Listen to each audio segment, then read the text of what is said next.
This conference will now be recorded. Roll call, Sam. Mayor Roberts, Here. Commissioner Gandy, Here. Commissioner Bowe, Here. Commissioner Trujillo, Here. Commissioner White. Here. You'll join me in petition. Father God, we invite you to join us in this meeting tonight so that your presence can bring peace and clarity to us. Father, we ask that you give us a heart of servitude so that we recognize the decisions we make affect not only our community, but your kingdom. Father, we ask that you give us wisdom and vision in all the decisions that are being made tonight. Finally, Father, I would ask that you be with our city manager and his family and their loss. Will you give them peace and comfort as they go through this time? Father, just be with our community. And I finally ask that you be with our first responders, our service personnel, and those that help protect us every day. In Jesus Christ's name we pray. Amen. Sorry.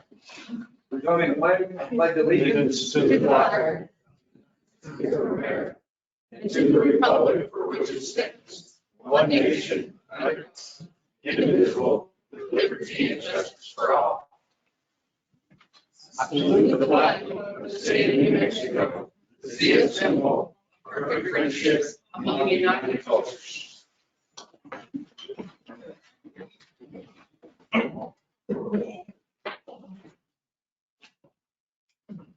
All right.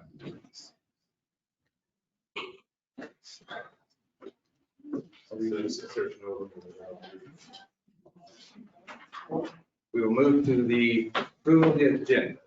Mr. Mayor, I'd like to make a motion for the agenda with two items removed. Resolution 2022-052, approval of the third quarter budget adjustments, and also resolution 2022-053, approval of the third quarter Dfa report. Second. Have a motion and a second with the corrections to the agenda. Any discussion? If not, roll call vote, please, Shannon. Commissioner Gandy, Yes. Commissioner Trujillo, Yes. Commissioner Bowe, Yes. Commissioner White. Yes. Mayor Roberts. Yes. Consideration of minutes. Make a motion, we make consideration of minutes April 11, 2022. Second. I have a motion and a second for consideration of those minutes, or the adoption of those minutes. Any discussion? If there is none, roll call vote, please, Shannon. Commissioner Bowe, Yes. Commissioner Gandy, Yes. Commissioner White. Yes. Commissioner Trujillo, Yes. Mayor Roberts. Yes. Okay. Moves us to the commission and staff report. Shannon, would you like to start? Yes, Mayor and Commissioners, I just want to show you the report that Tony and I visited with My Heart Grace, who's our health insurance agent, and Cindy Conley, our representative with United Healthcare. And we had good news that our premium rates will remain the same this year. So, That's it. Thank you. Ms. Kennedy? Mayor and Commissioners, I have a couple deadlines to report on here. One of the items from the agenda was the DFA report. We actually had a meeting scheduled today with the DFA analyst and then also the trainer person there. And of course, we had to reschedule that because of Dr. Martinez's the death of his family. So those deadlines are actually for April 30th, that's Saturday, for the second and third quarter reports.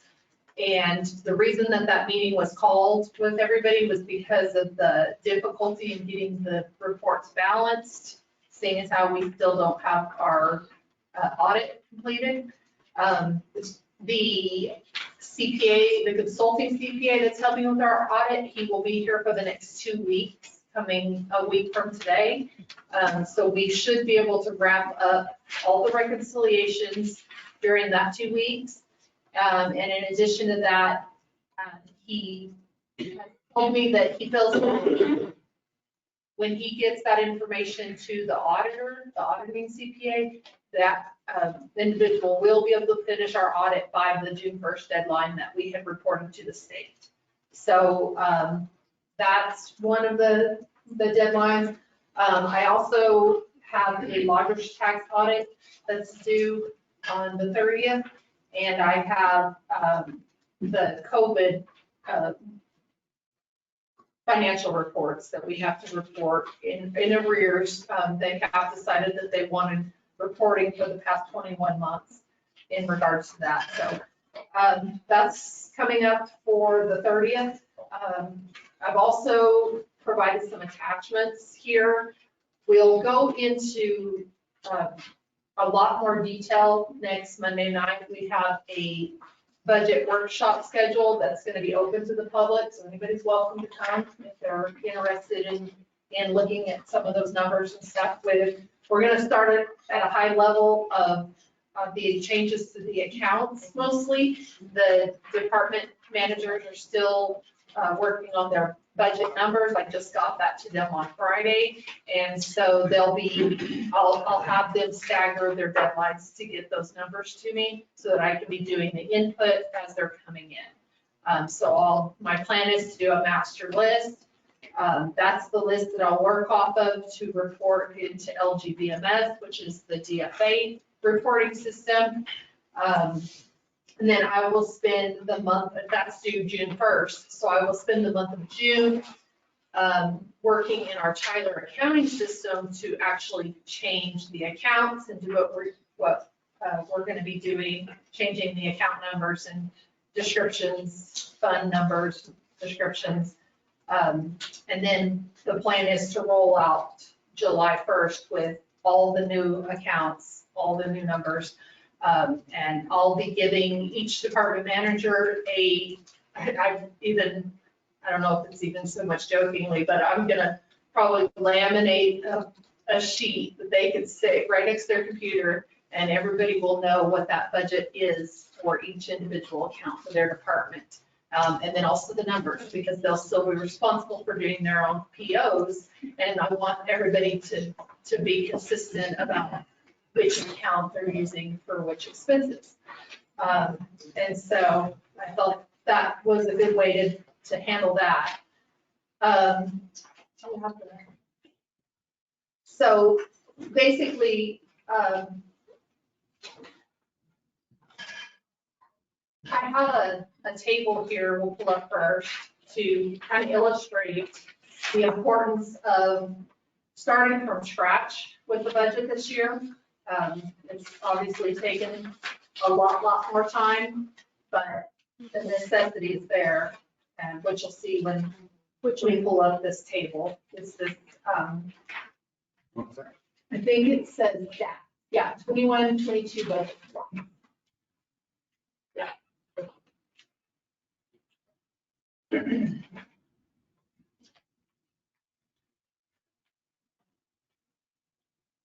So the first set is the Tyler budget. Tyler's our accounting system. And as you can see here, the revenues, we budgeted for about almost 21 million in revenues and 25.5 in expenses. So for an expected net loss of almost $4 million. The year-to-date actuals is 12.8 that we have in revenues, 13.1 in expenses for a net of 342. And I annualized that out because the year-to-date is 10 months ended. So by the end of the year, we should fall somewhere around 15 million in total revenue. Expenses should be about 15.7. So that will be a net loss of 410,000. And as you can see, the off by column here shows that our revenues that we budgeted for versus what we've actually collected was off by almost 6.3 million. And our expenses were off by nearly 10 million. We budgeted for 10 million in expenses more than we actually incurred. And so that's a net of 3.4 million. The second part of this table is what we reported to LGBMS. And LGBMS still shows these numbers, the revenues and expenses of 18 million in revenue, almost 22 million in expenses, and a net of 3.6. And so that's part of the issue with the Dfa reports. We're so far off by what we reported to them, which is the third column. So we reported to them almost 4 million in expenses and revenues than what we actually put in our Tyler accounting system. And so that's part of the problem and why I'm not able to report it correctly, because the budget numbers aren't correct. And that's basically my only reference, not having been the one that did the input. But that leads me to this next form. What I've done is I have taken the DFA fund numbers and department numbers, and I am now going to mimic ours. You'll notice that the ones that, let me close it up. You'll notice that there's some here that we did already use the same fund that the DFA was using, and the same with the department numbers. And then it just kind of got off the rails from there. And we just continually created new departments, new funds, and we just kept repeating things.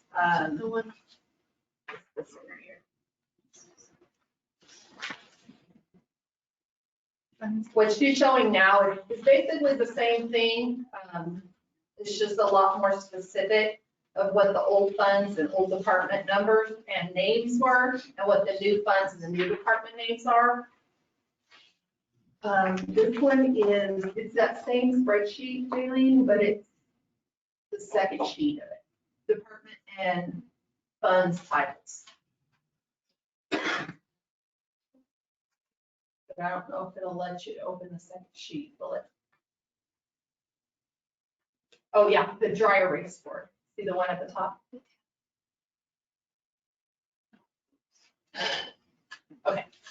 All right, so the green is the new number and the red is the old number. So when you see double greens there, that means that we had developed it to mimic the DFA. And so this is what's happening to what our funds and departments are going to become. And all in all, I got rid of a net of 18 funds and 17 departments net and 1,500 accounts that I'm going to be eliminating. There's going to be some, adjustment to that number just based on when the department managers are giving me their numbers back. They may tell me that they want to keep using this account, or they saw another account that they don't want to use anymore. So, and I let them know that I was open to, deletions, omissions, additions, amendments, whatever we wanted to do. We only want to do this one time, and next year when we do the budget, we'll be able to do more of a traditional budget in that we can take historical figures and we can roll them over into the next year with our, either growth or losses. And so that's what I'll be really getting into at the budget workshop, is bringing up each individual fund and going over what we've decided to omit from them or change. The big thing here was to truncate things so that when you're pulling up items in our accounting system, you're able to see it all in the same cell. It's not running off the rest of the cell. Lots and lots of issues with that stuff. And so we'll get into that when I go over the budget work workshop, but I will stand for any questions. Commissioner Bowe. So with this here, you've broken down the funds to 36 funds compared to what we had before. Mhm. And 28 departments, that's what we're gonna be looking at. Yes, yeah, there wasn't a necessity to just create a new fund every time. And it just became a snowball effect. And, every time a new fund was created, we would duplicate accounts over and over and over again. I think a lot of it happened when we did the conversion into Tyler, because they really just took the easy way out and they duplicated accounts and changed the account numbers. I've talked to them. I wanted to know if there was somebody that was in like the conversion department that could help me with some of this stuff, just to kind of give me a guide, because I know that if I kind of pull this thread over here, something over here might come unwound, the way that these accounts are all associated with each other. And I wanted to try to avoid that. And of course, they offered for a fee to go ahead and do it for me. And I told them, no, that's not necessary. I'm capable, able, and willing to do it. I just needed a couple questions answered, which now they haven't been willing to do because they want to charge us a fee, which there's no telling how much that would be on top of what we already paid them, for the contract. But I just need just a little bit of guidance on that. And during the month of June, I'm going to be working really hard with my staff to recreate these accounts and make them more useful to us. I just kind of told the software company, thanks, but no thanks. You've been helping enough to this point. So that's just kind of my plan going forward. Ms. Kennedy, I had two questions. One is right there, annualized, when it says that you're expecting a $410,000 loss between now and the end of the fiscal year. No, not between now. That's total year to date. By the end of the year, the total loss of almost $400,000. Up to this date, that's our Yes. current cost. Yeah, if we keep on the same trajectory for the next 2 months, that'll be the number. So I know GRT may vary next Yes. month. We may get a better check and that may dip a little bit lower. In reference to that, making budget adjustments, like making and presenting it to the board, I think we need to do it as soon as we can, because if you've got these figures, right, we have to make that budget, adjustments to the budget. Right, well, the issue with that is. I'm just saying to reflect what Yeah. you're currently doing. The issue with that is, even though budget adjustments had come before the commission and been approved like they should have been, the DFA was never notified. There is a bar, a budget adjustment report that has to be reported to them after the commission has approved the budget adjustments.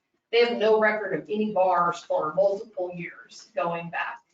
And so we just kind of would put in the budget and then we just go with it. And that's another issue.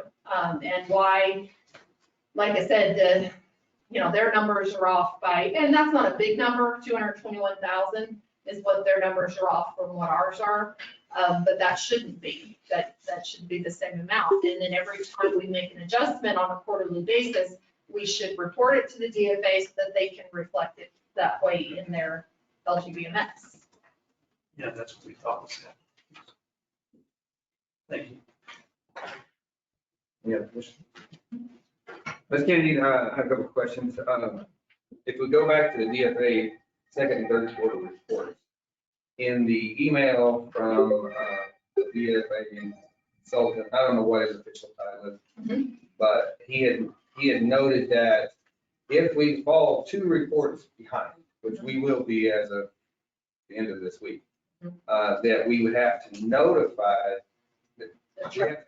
Yes, that we have to notify them. Is there any ramifications from this though it may be at this point of viewpoint. Right, well, and I have discussed that with Michael, actually quite a while ago. And, you know, he says it's not a big deal to be the one report behind, get 2 reports behind. Yes, you're on their radar, but we already are because we've already had to extend our audit. And so they know that it's all kind of intrinsically tied together. Without that audit, these LBBMS or these DFA reports don't mean anything. And that's why I'm struggling so much with getting them to adjust. In the past, that was something that was just it was just kind of punched in, there was an adjustment made to make it balance, and that was the end of it. Done, submitted. And that made all of those reports inaccurate. And so at some point, we have to just say, you know, draw the line and say, okay, these are the correct adjustments. And every one of these DFA reports build on the previous reports. And that's why with the second report not balancing, there's no way to do the third report. And I did ask the consultant, Michael, if I could go ahead and start the input for the third quarter, because that's what takes so long, is the input. And he deferred that to the analyst, and I never heard back from her of whether it was okay to go ahead and start that input. So I think tomorrow morning it's going to be a phone call to her to ask, should I go forward with the input, or is that going to mess it up? That's another thing that with redoing all of these accounts, with the accounts mimicking exactly what the DFA numbers are, the DFA account numbers, it will be, there will be no question anymore. Anybody could come in and do that DFA report, do the input, and they're not guessing how I had done the input in the previous quarter. And not only that, but our accounting system has the capability of doing an electronic submission, and it's called a schema. And so when I'm adjusting all of these account numbers, I will be giving it the schema so that it can convert our numbers into the DFA account numbers, and then it'll do the consolidations automatically and report it on the lines. So for example, the county does their DFA reports electronically, and it takes them a day. As soon as he has his accounts balanced and everything. So mid-January, for example, he had the report, the second quarter done. And so doing it manually was helpful for me because I learned a lot from the process, but I don't intend on doing it manually going on forward, because I was here till like almost 11 o'clock that night trying to finish the input. And then it ended up not helping anyways, because when it didn't balance in the end, it didn't matter how much work I had done to get that report submitted. So all of these things are what I intend to fix with this process. The budget numbers that went to LGBMS, they're different than the Tyler budget numbers, but I'm assuming those are the numbers that DFA effectively accepted Yes. last year, which shows we still would have been 3,600,000 In the red. in the red. Yeah. I don't understand how the DFA could accept. Fortunately for the city of Livingston, that number is no longer 3,600,000. It's effectively annualized at 410,000, which could go a little bit up, a little bit down, depending on the next couple of months. But Yes. it is, I know we're going to be spending all of the 4 Mondays in next month working or with commission meetings and budget workshops. We're going to be working on that, but hopefully we will give them at worst a balanced budget and hopefully a realistic number that we can then work on. So Yes.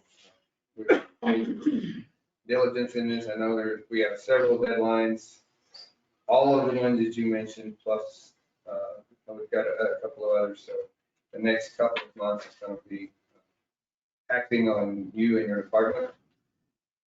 And I'm just stating this, if you did not, in all of that, July the 1st, which would be the start of next year's fiscal year, we have internally taken is, that will be the point that we know where we're at and can move forward. So I know that there's been a lot of interest over that in the past few months, and we appreciate everyone, being interested in what's going on in the city. That is our goal. Just got a lot of deadlines over the next, at least through June, a part of June, and then we can, once we get that all balanced out, on July 1st, we'll start where we know we're at and continue at that point. Is that everything that you have to present? Any other questions? Commissioner Rowland? You were saying that the budget adjustments were not reported. How long back? He didn't go into that with me. He said that it's not as uncommon as you would think. And, coming from the banking world, I consider the DFA our regulatory agency. They're obviously a lot more lenient than, say, for example, the FDIC or the OCC. And so it's a little bit strange for me to have this much leeway. I'm not going to operate within that, but we've gotten a lot of forgiveness, and I think that they understand that in the world of government finance, there's not always a great amount of understanding with this stuff, and that's what Michael's there for. He's been doing it for a really long time. He's very, very knowledgeable and very helpful. And, he's understanding, and he's been here before, looked at all of our stuff, and he was kind of upset that we deviated from what he had set up. And so we're going to try to get back to that. And he can be a lot more help to me when it's back, the way it's supposed to be.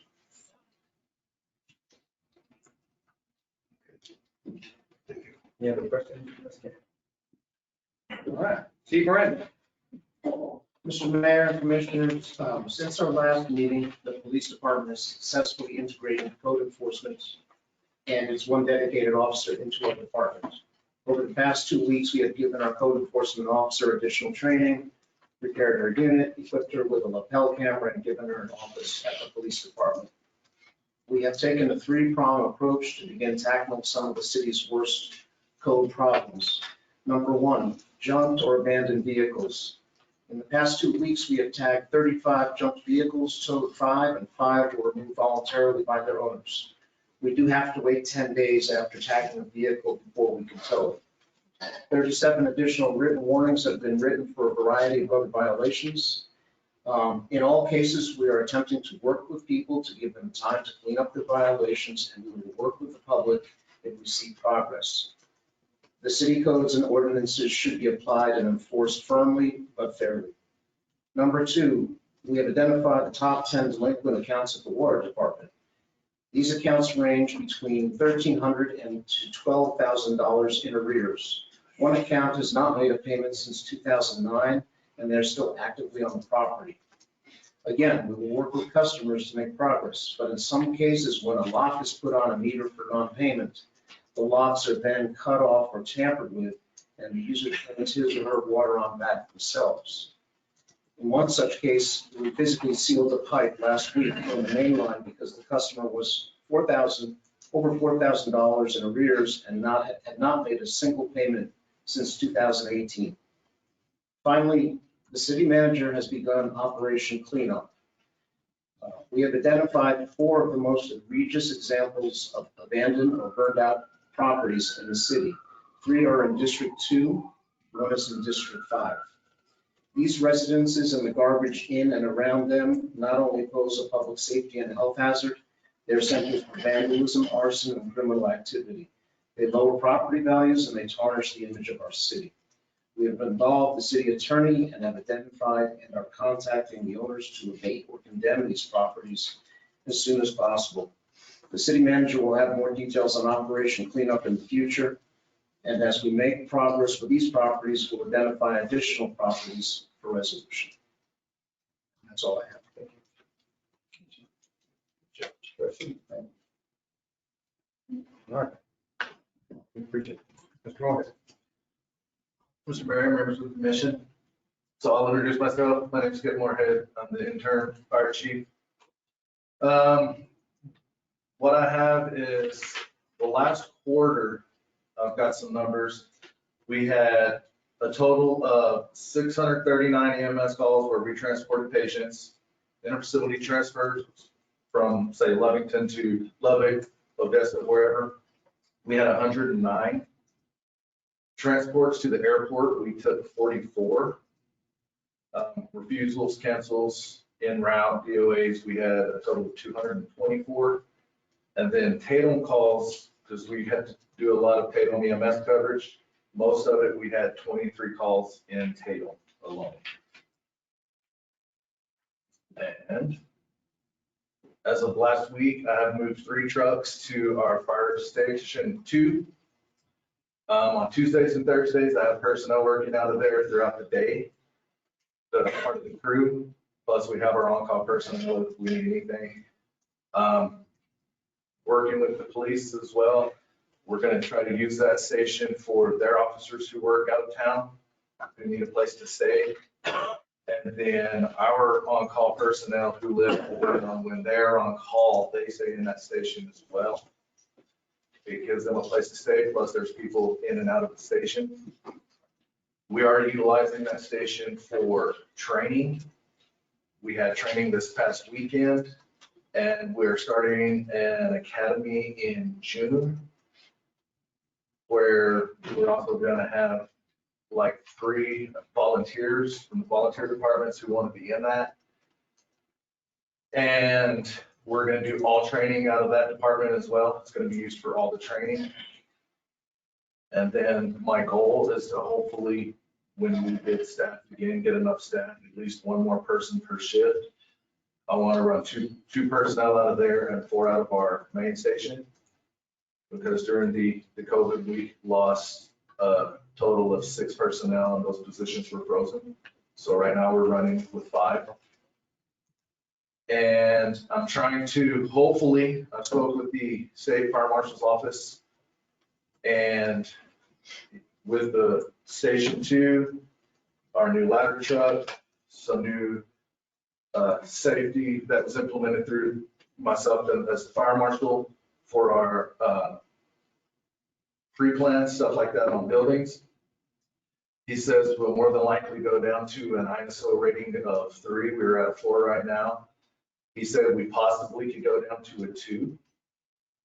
The ISO is the Insurance Services Office. That's how what the citizens and the city as well, their homeowners insurance is reflected off of that. The lower the number, the less that we have to pay, and the more that we get as the fire department from the state.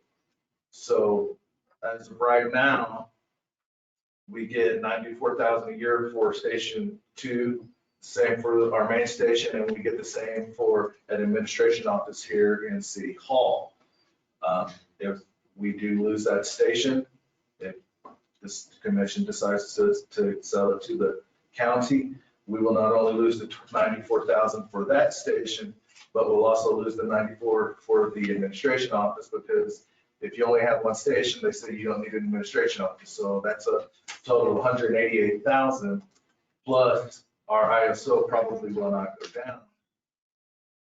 And they said if we go down to a 2 or a 3 or even a 2 instead of $94,000, we may get $120,000 per station. So, we're looking at a significant loss if we lose that. Plus, we're also working with the county, and if Mountain Water's looking for a place for their trucks, and I told them I'd be willing to let them store 1 truck there to help them out. It helps us out as well. And, we want to work with everybody, like I said, work with the police department to try to help their officers out as well as our own. And, yeah.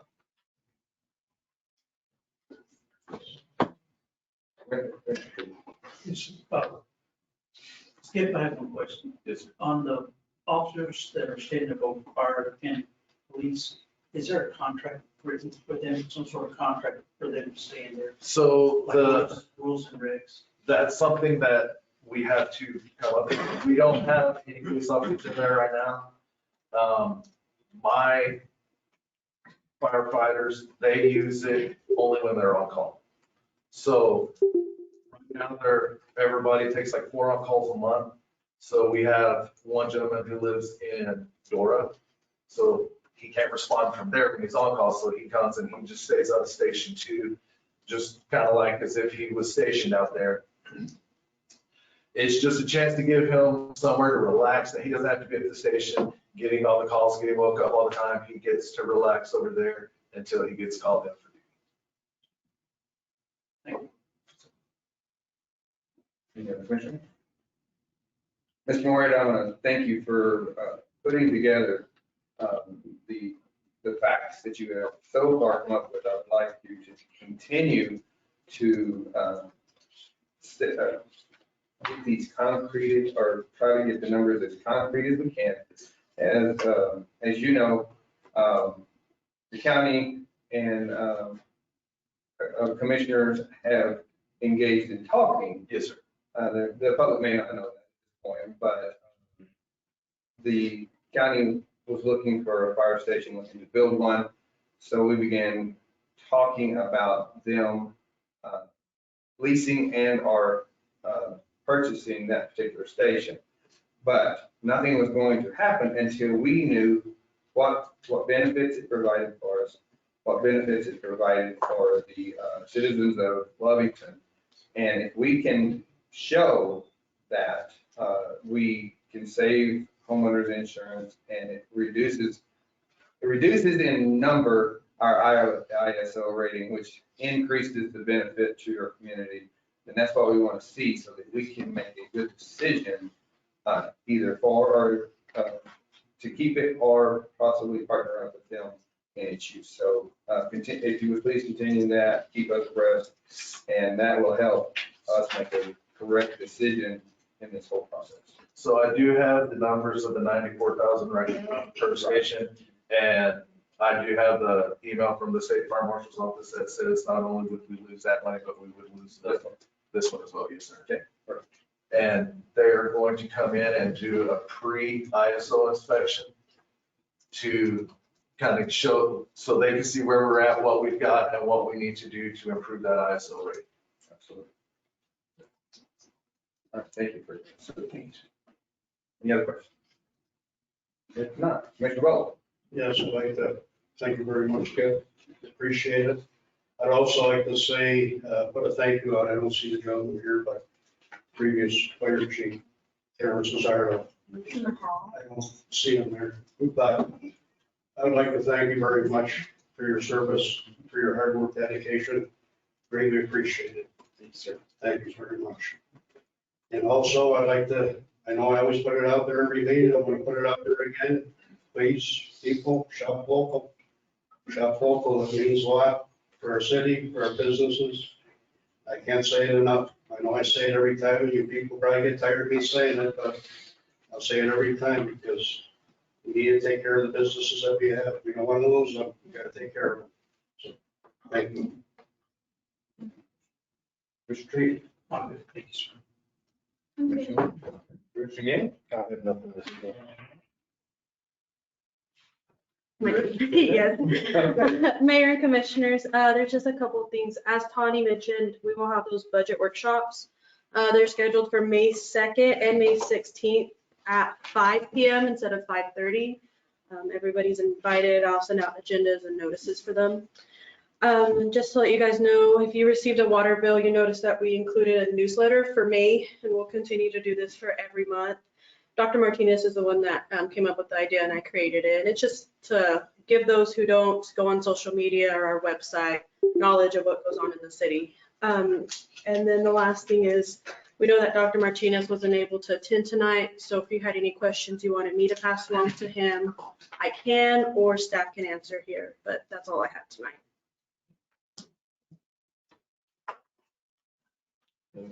Mayor and Commissioners, the Bradbury STEM project, which is our magistrate building. So we have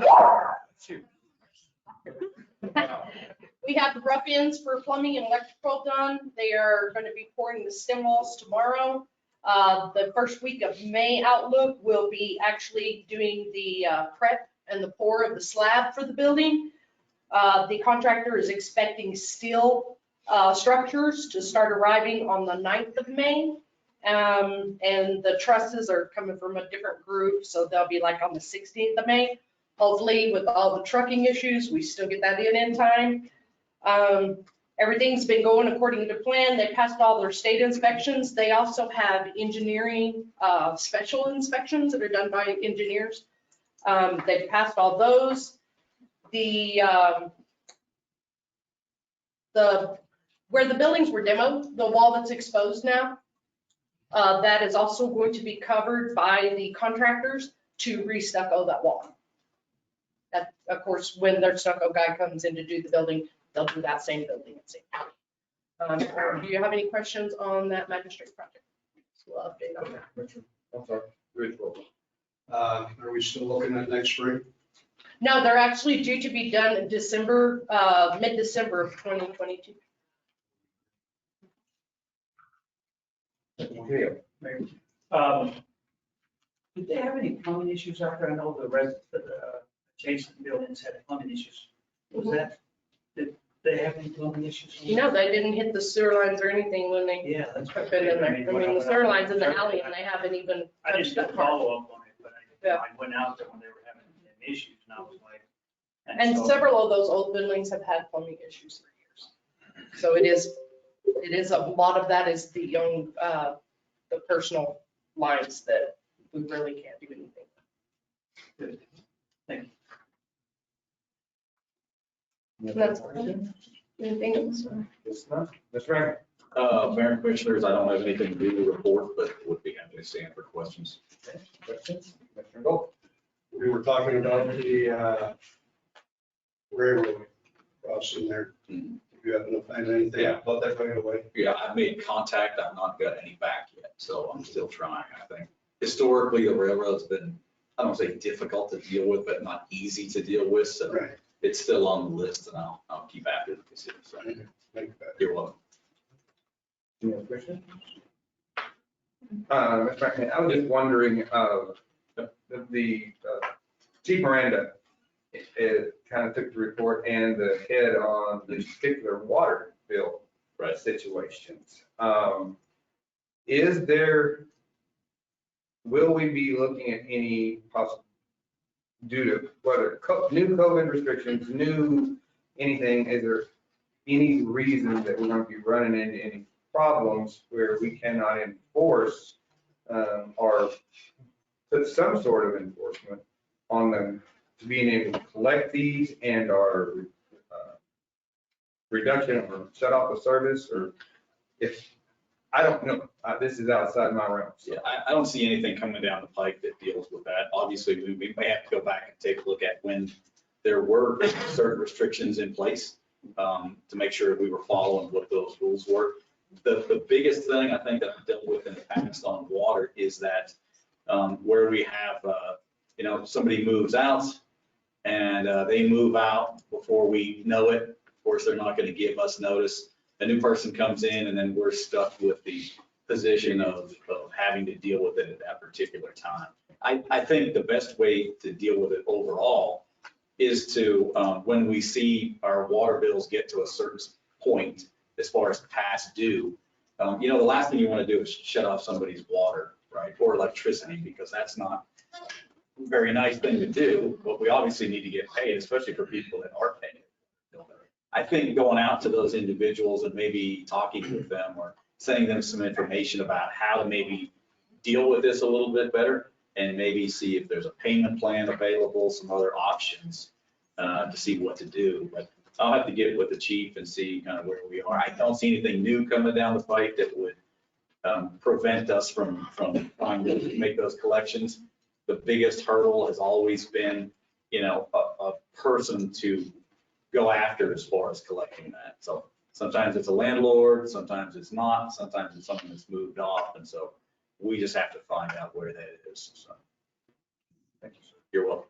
And Patrick is fine. Okay. And I think for reference on that, it's about $60,000 in past dues, what Chief had mentioned. Yeah. It's a total of 60,000, little 60,000 plus. Yeah. And it's been going on. Yeah, it's a significant amount. And I know part of it was, dealing with the water department, make sure we were up to speed on what exactly was owed and what was paid. But historically, and I've been doing this since about 2001, 2002, that has always been our biggest hurdle, is to find somebody to go after. Some of those that are still receiving water, that haven't made a payment since 18 or 19, I don't know why that would necessarily be the case, but we may need to do some additional training in-house too to deal with some of that. But some of the old ones that are out there, unfortunately, it's difficult to collect sometimes. Something we ran into is they're 3 months behind on billing. So we shut off this one, like in Deborah's name, and we paid 3 more months in her name. We can get a final number. So if we could shorten that billing time or get a final number at the end, that would help with the smaller one. Because we thought we paid everything and they got 2 more bills because they told me that day, you're done, you're done. So I'm sure other people were like. Anything further? Okay. We're now coming to our public comment. First of all, I want to thank everyone for coming in person, for listening online, or on our broadcast. I appreciate that too. As I've stated, I welcome public comment. I want your input. We provide this time. You're welcome to come up to the podium and introduce yourself. We'll give you 3 minutes. Try to keep it that or under. So, and the floor is now open for anyone who would like to make a comment.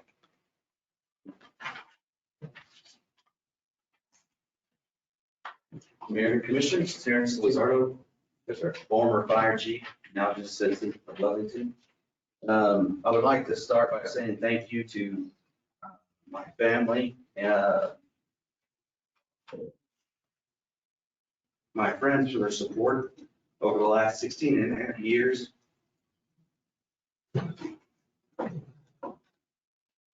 I want to thank the community for standing behind the fire department and myself as well. Unfortunately, news of my resignation went out, and I feel like this is my time to explain why I resigned.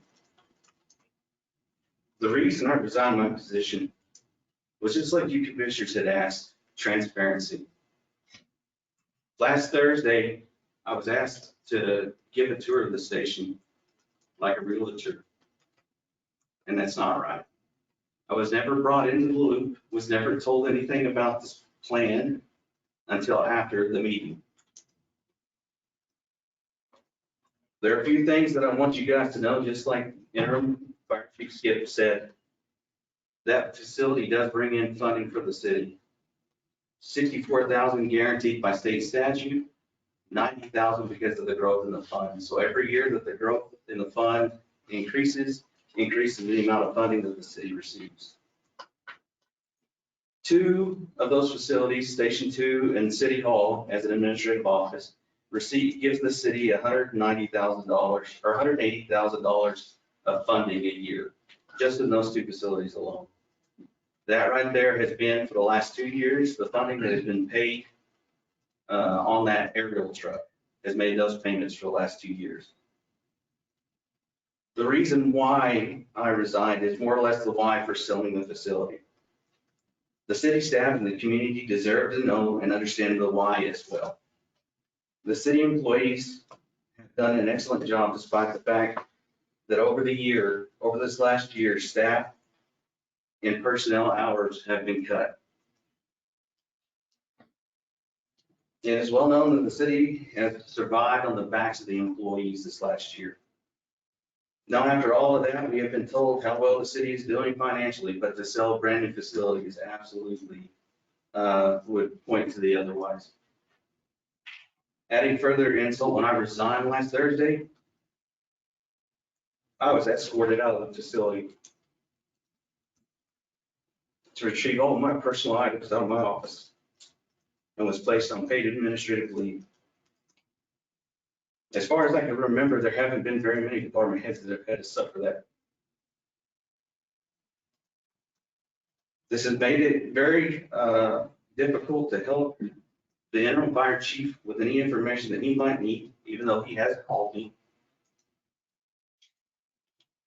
But for a little over a year, I have gone beyond the responsibility of fire chief and would like to think that I've done a great job at that in keeping the administration and the commission up to date and helping the other departments I was put over. My hope is that the commission will be transparent to the public and the employees when making decisions in the future. I do want to wish interim fire chief Moorhead good luck on his future endeavors. He will do an excellent job with the department, and I hope that he continues to fight the sale of this property. Thank you for your time.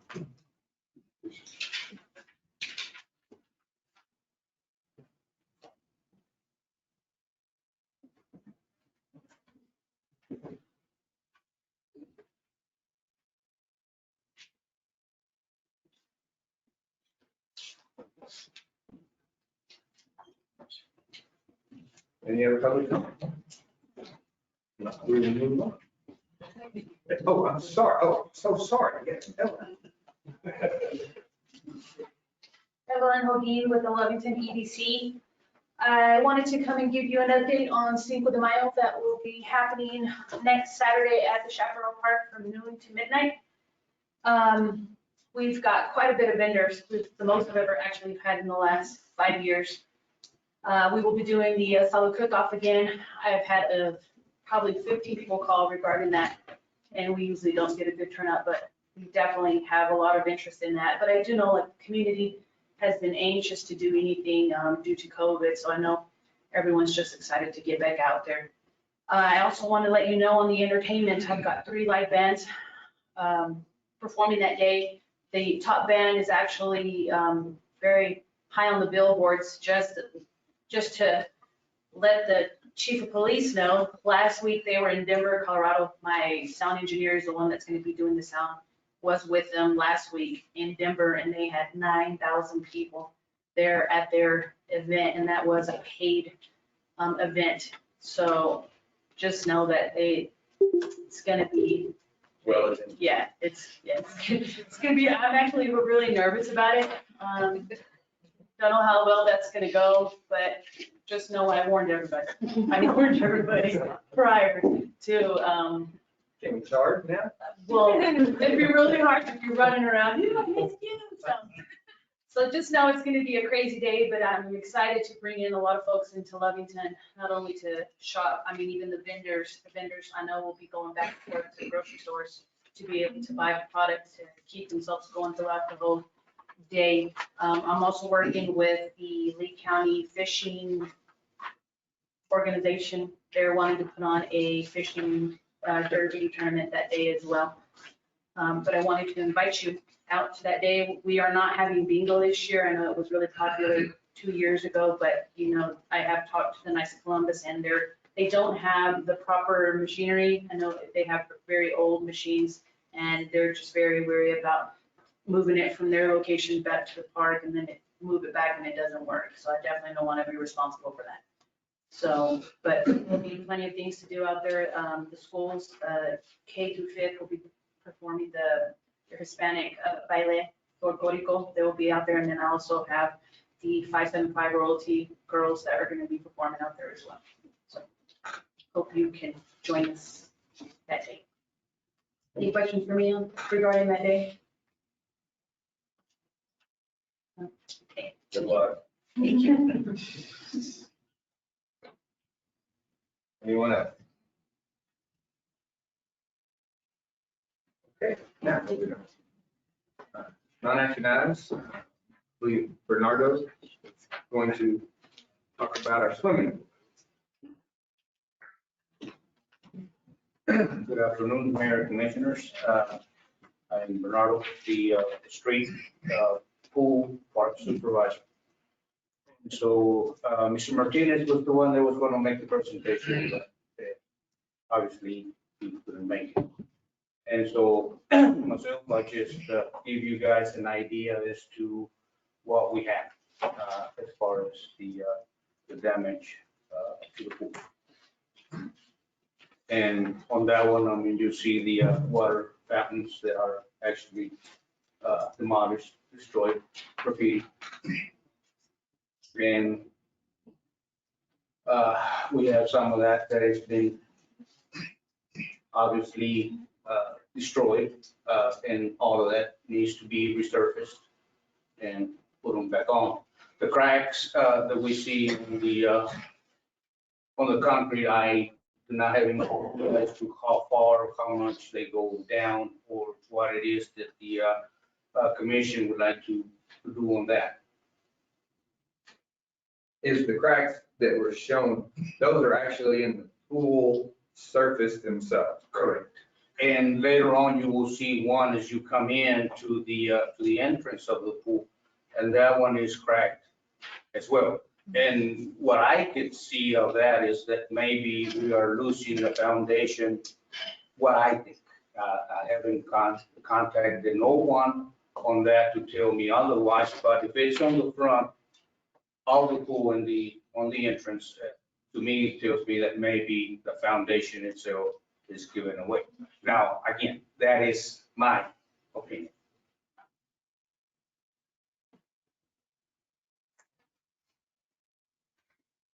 Okay. The graffiti obviously, is not too much to take it off. The graffiti is the last of the works. It's what I see on the concrete. Keep on going, JD, yeah. And that's the way it is. Right there, that's the chlorine dispenser, the one that she just passed on through. That one's been destroyed. All of that needs to be replaced.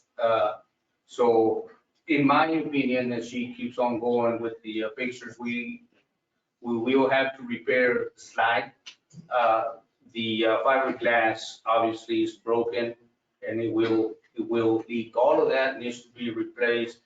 The wiring, and that's the one that I was talking about. That's the entrance as you're coming in. And that does not have a reason, in my opinion, to be breaking out the way it is, other than something underneath is given away. And so that's in the restrooms. And so again, just to give you guys an idea of what it is that we have. So obviously, the plumbing, we would need the plumbing, the motors, we would need the electrician, and obviously we would need either a new surface put down or the concrete cut down to where it needs to be replaced and put back on. One of the things I would say, that on this is the pool probably was made in 2005, somewhere around there. I'm not certain, I'm not for sure, but I'm guessing around the area when it was built. So the pool has been about 17 years, my estimation again. But this is what we have, and this is what we would have to replace. Any questions?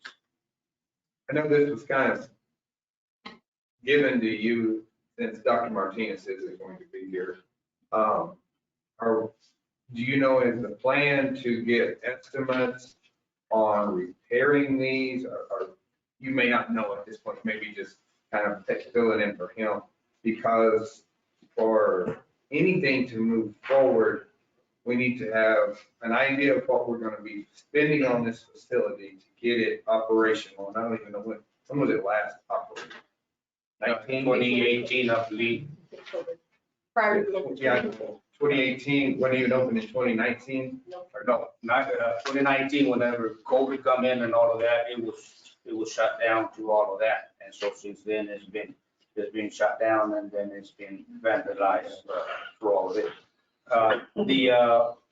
The last that I personally heard of was whenever Mr. David Trujillo was in office, and he said that he was gonna call somebody, some contractors, to see if they can give us an estimate as far as how much it would take to get it fixed and running.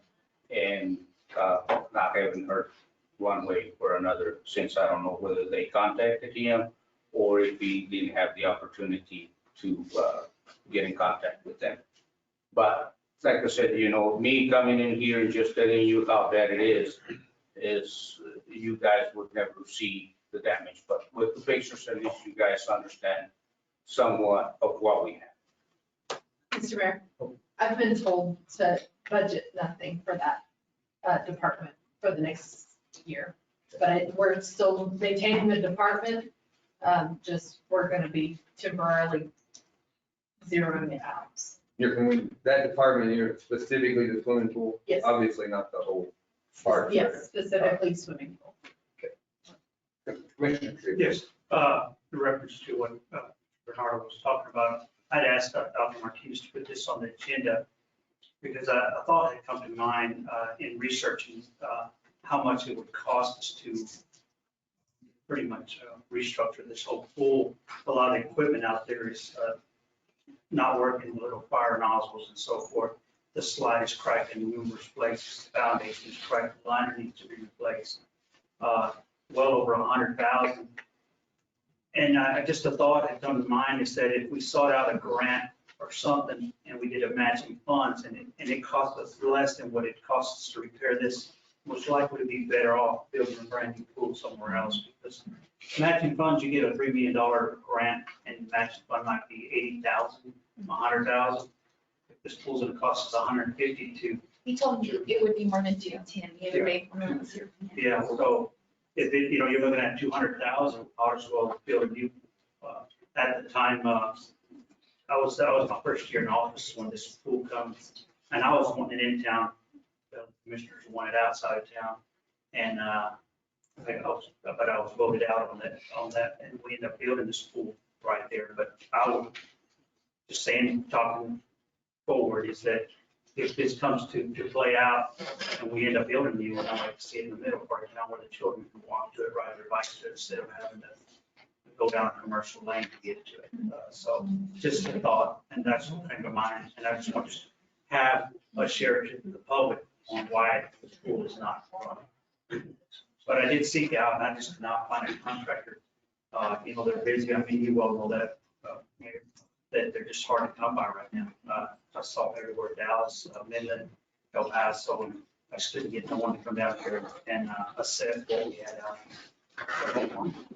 I guess we get a true assessment, see if there's any type of insurance you can pay into this. If not, go down a whole different that. And that was just a thought. That's why I had Dr. Martinez look into it or put it on the agenda to share that with the public as well as the commission.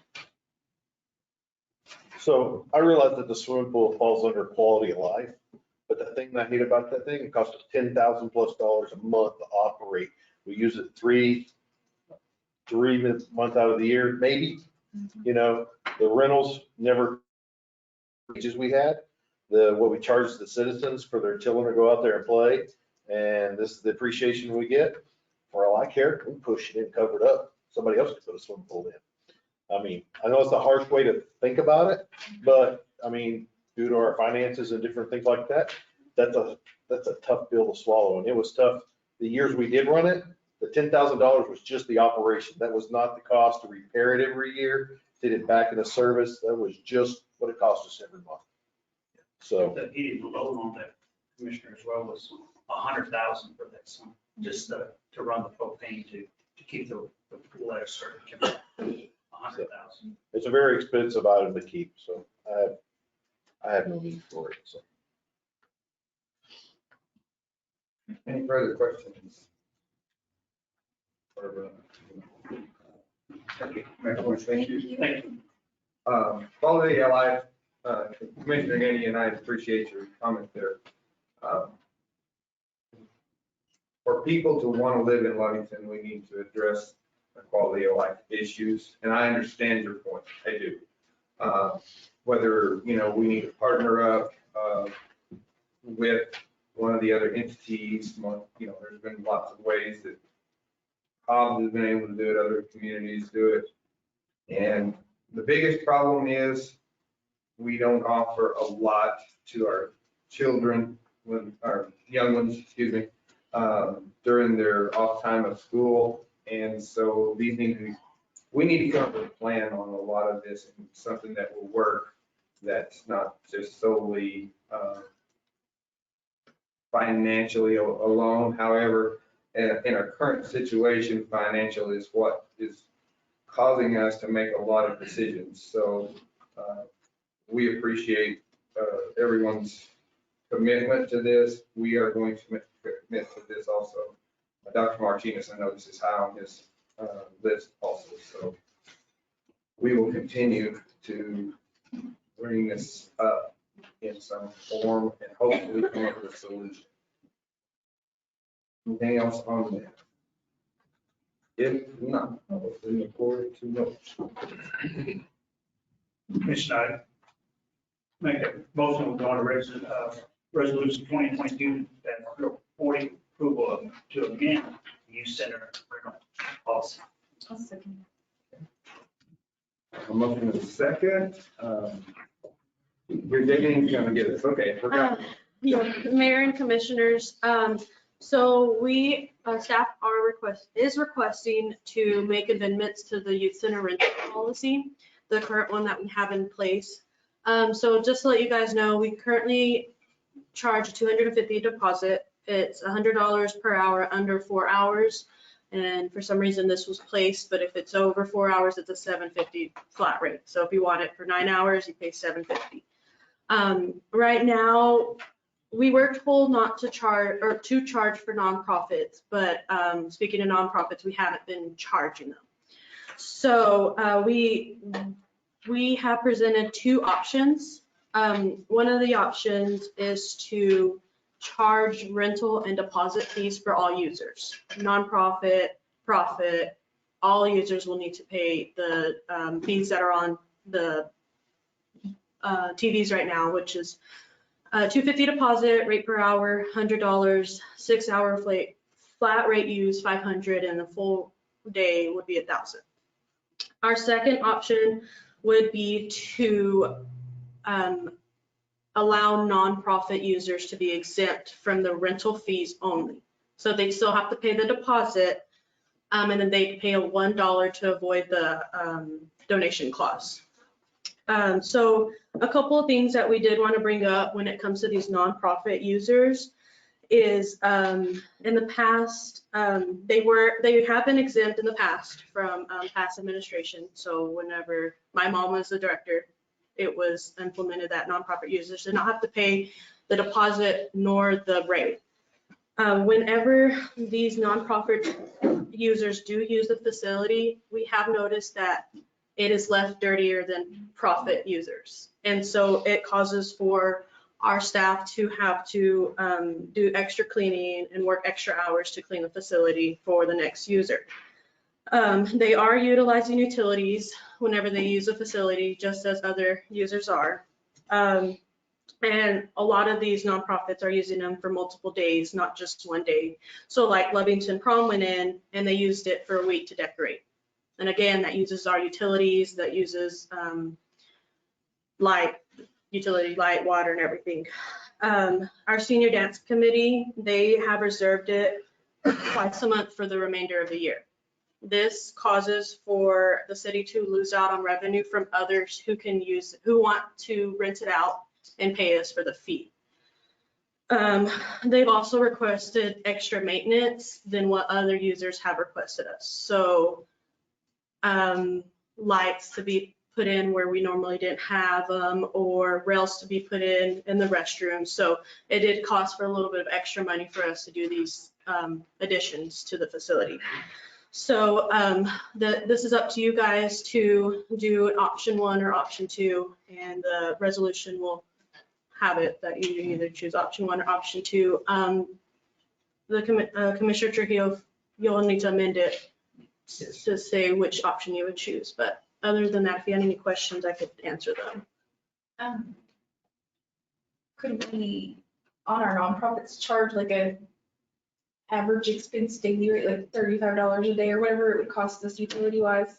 And there was also, it says no alcohol or illegal substances. We need to say no alcohol, no cannabis or illegal substances because that's not illegal anymore. So we need to be specific on that. So whenever he makes a motion, you can include that and we'll make those changes. Okay. And if you do want to charge some kind of daily rate fee, you guys can implement that in your motion as well.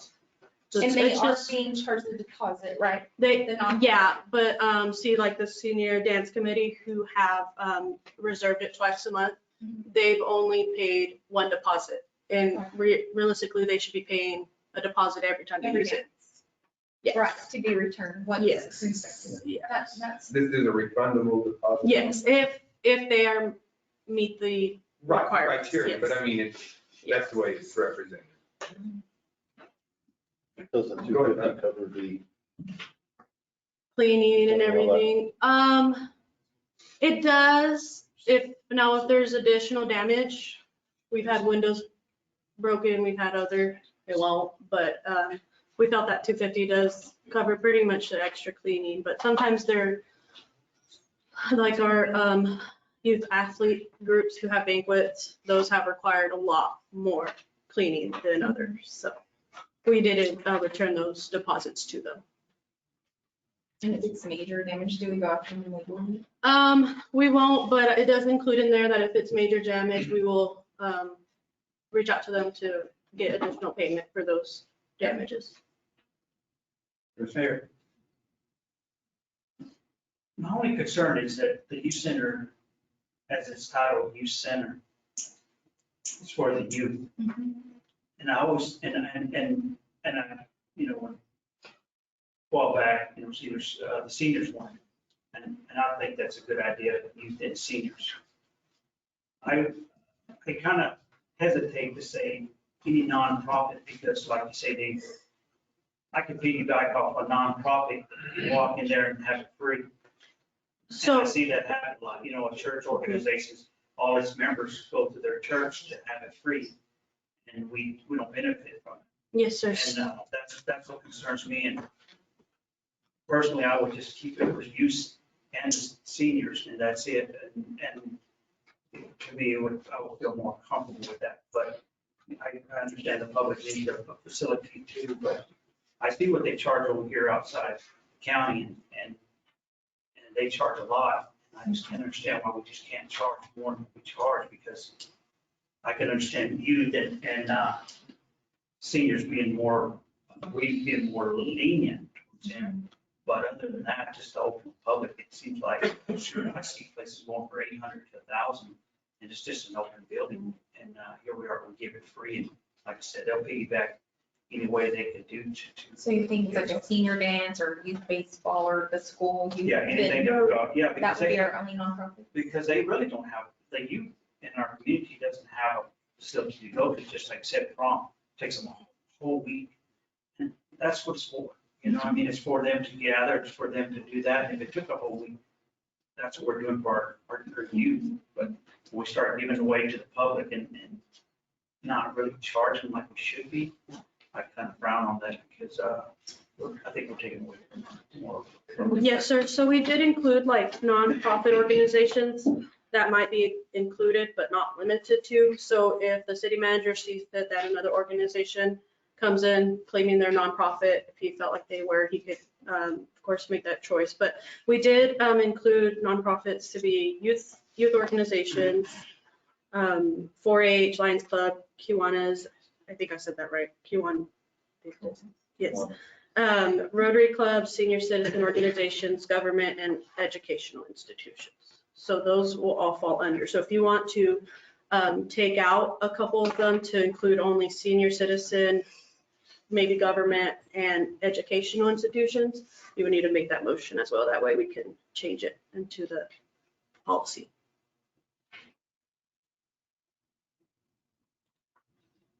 Gotcha, Schmidl, sorry. I was looking up at your cleanup checklist, and I agree with all that stuff. Question I have is, do they use the kitchen? Yes, some do. Like the senior dance committee will, because they do a potluck. So they will use it. I don't know if the prom use it, but most of them do. Now, my question is our kitchen inspected? Because it needs to be if it's not yet. Yeah, it Well, we've should. got to get right on that because we had that gas leak. Yeah. problem that one time. So they've got to go in there the day after the event and get it. It needs to be up to date, because if it's not, We'll need, okay, I guess we can get with interim fire chief and Crystal on it to get that inspection, because I'm sure it is, but I'm I not. mean, inspector's inspection also to be able Just to get to the. cook in there and Okay. Hey, Commissioners, may I say something? As a senior committee? Real brief. My name is Tim Boyston. I'm a member of the senior gas committee. I am for all active purposes, I take in the money for them, and I'm on the board. Yes, we do use the kitchen.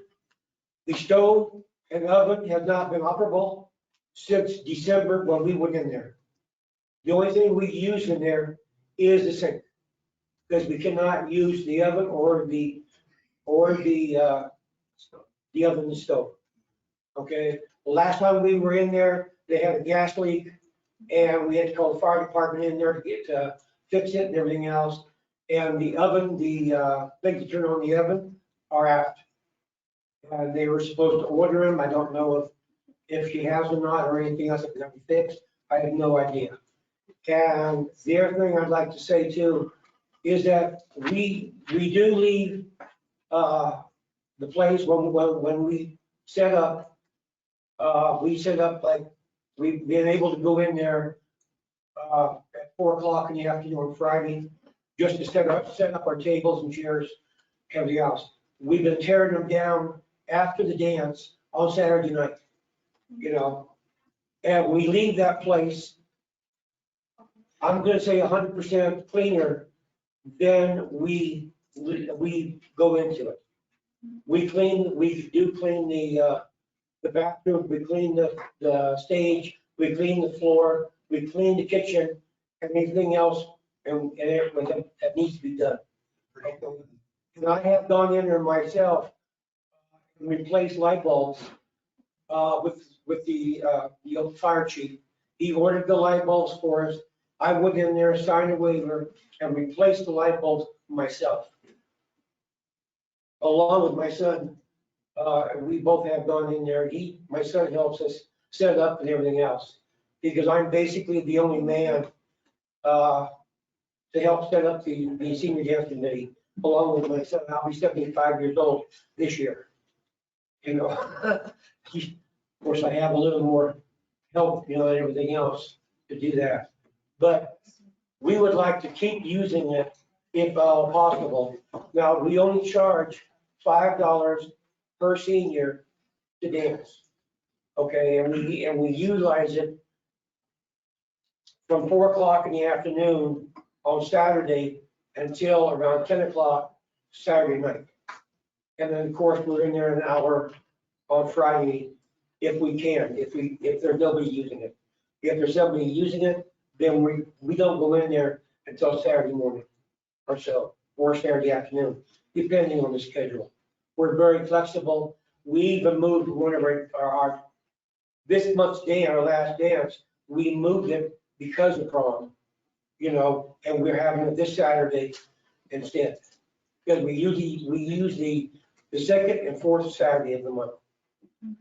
And like I said, we only charge seniors $5 because that's what most of them can afford.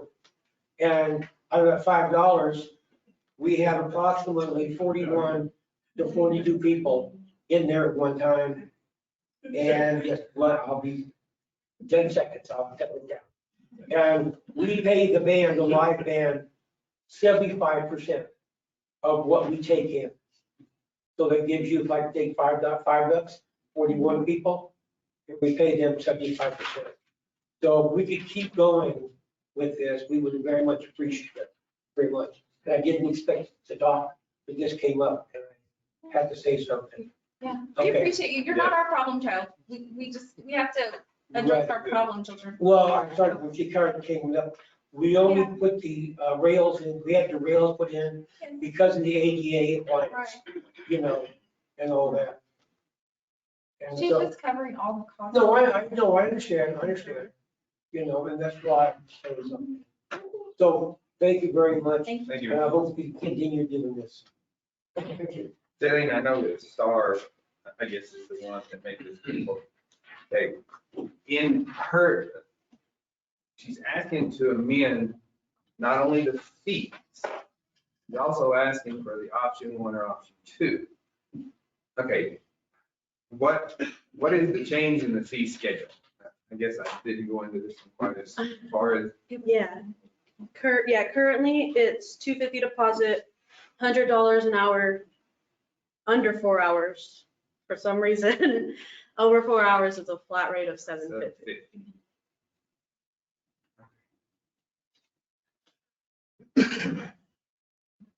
Who, I know I'm asking the wrong person, but who primarily, other than the senior dance, some from the yearly high school and our uses of it, on a normal rental, who primarily uses it? What's it used for? So we have quite a bit of banquets.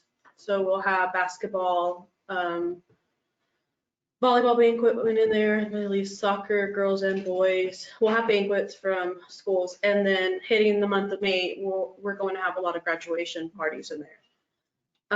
Sometimes there's birthday parties, sometimes there's baby showers, sometimes there's different parties, but towards the end of season for during school, we'll have banquets, and then of course at prom, and then senior dance committee. And those are the main nonprofit users.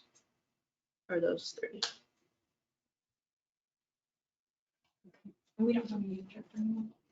No, let's see on my next. So Star is serving as the manager for the youth center. Facility. Yes, and for the theater, so. So is there any way she can have a youth dance at least once a month for our kids during, like, just starting out? The seniors can have a dance. Can we have one in between theirs, or? I mean, we could talk to her about that. We can get with Dr. Martinez and Like Star 6 through 12 or whatever? to see, yes. Kind of like a little one and then a big one every other. I can bring that to Star. Sure. The 8th and 9th. Since it is youth. Well, you don't have to be staff too. We have to provide staff, Right. yes, and. It's my feeling on this issue, we've got a lot of possibilities Yeah. that we're trying to narrow down 2 options. The fee schedule, I understand the amendment of the fee schedule, but to try to just say one or the other, I don't know that we have enough information unless we are able to give her full authority to make that, to make a distinction. So,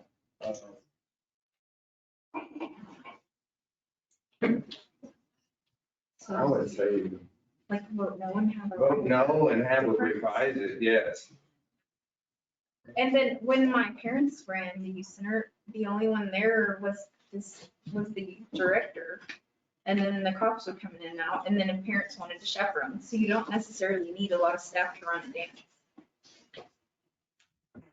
We can consider that, and so if you guys do vote no, I can ask Star to make the changes that you guys requested. So to remove some of the nonprofits, is that what you're wanting, or and come back next meeting to provide a new one, Or even put place one of the options to be that it's easier to manage, is what I'm saying, easier to manage if you just say youth and senior citizen only. And then that way, whoever the director is easy to manage instead of having a conflict of, who's well, you did this nonprofit? nonprofit, but you didn't do this other nonprofit. Exactly. You didn't have conflicts. It's like only a youth nonprofit and only a senior. And everyone else will be charged. Any further discussion? Let's have a roll call. Mayor, Commissioner Trujillo, No. Commissioner Rhodes, No. Commissioner White? No. Commissioner Gandy? No. Mayor Roberts. No.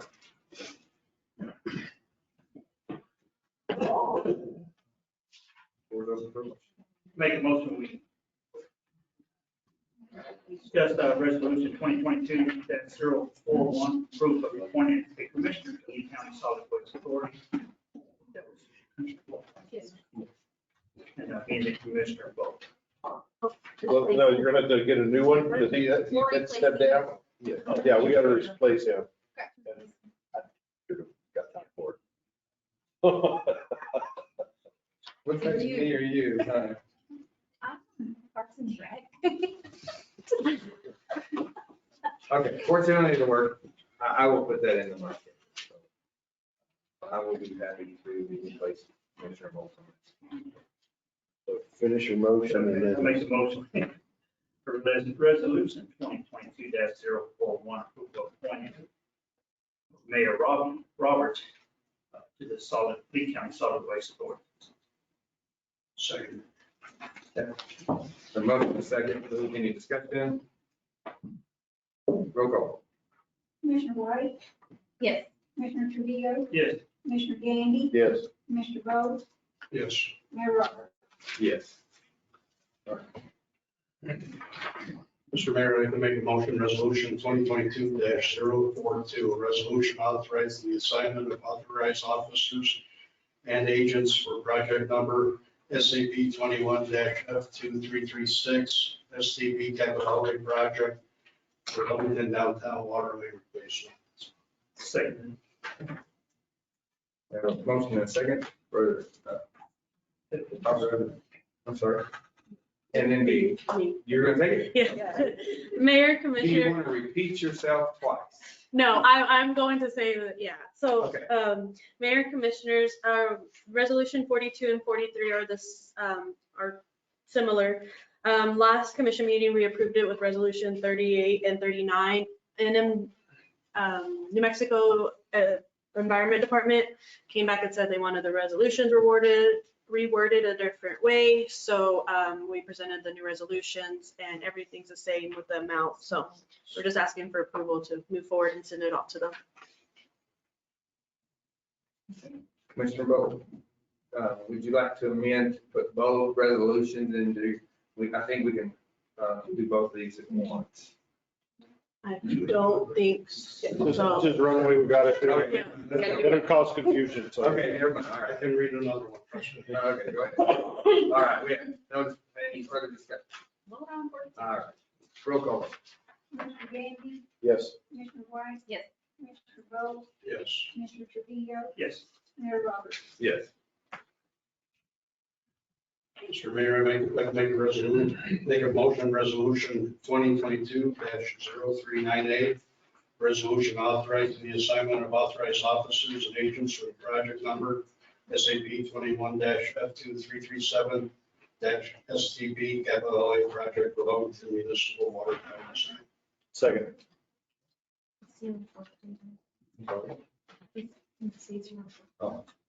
Okay, motion and second for approval of this resolution. Any discussion?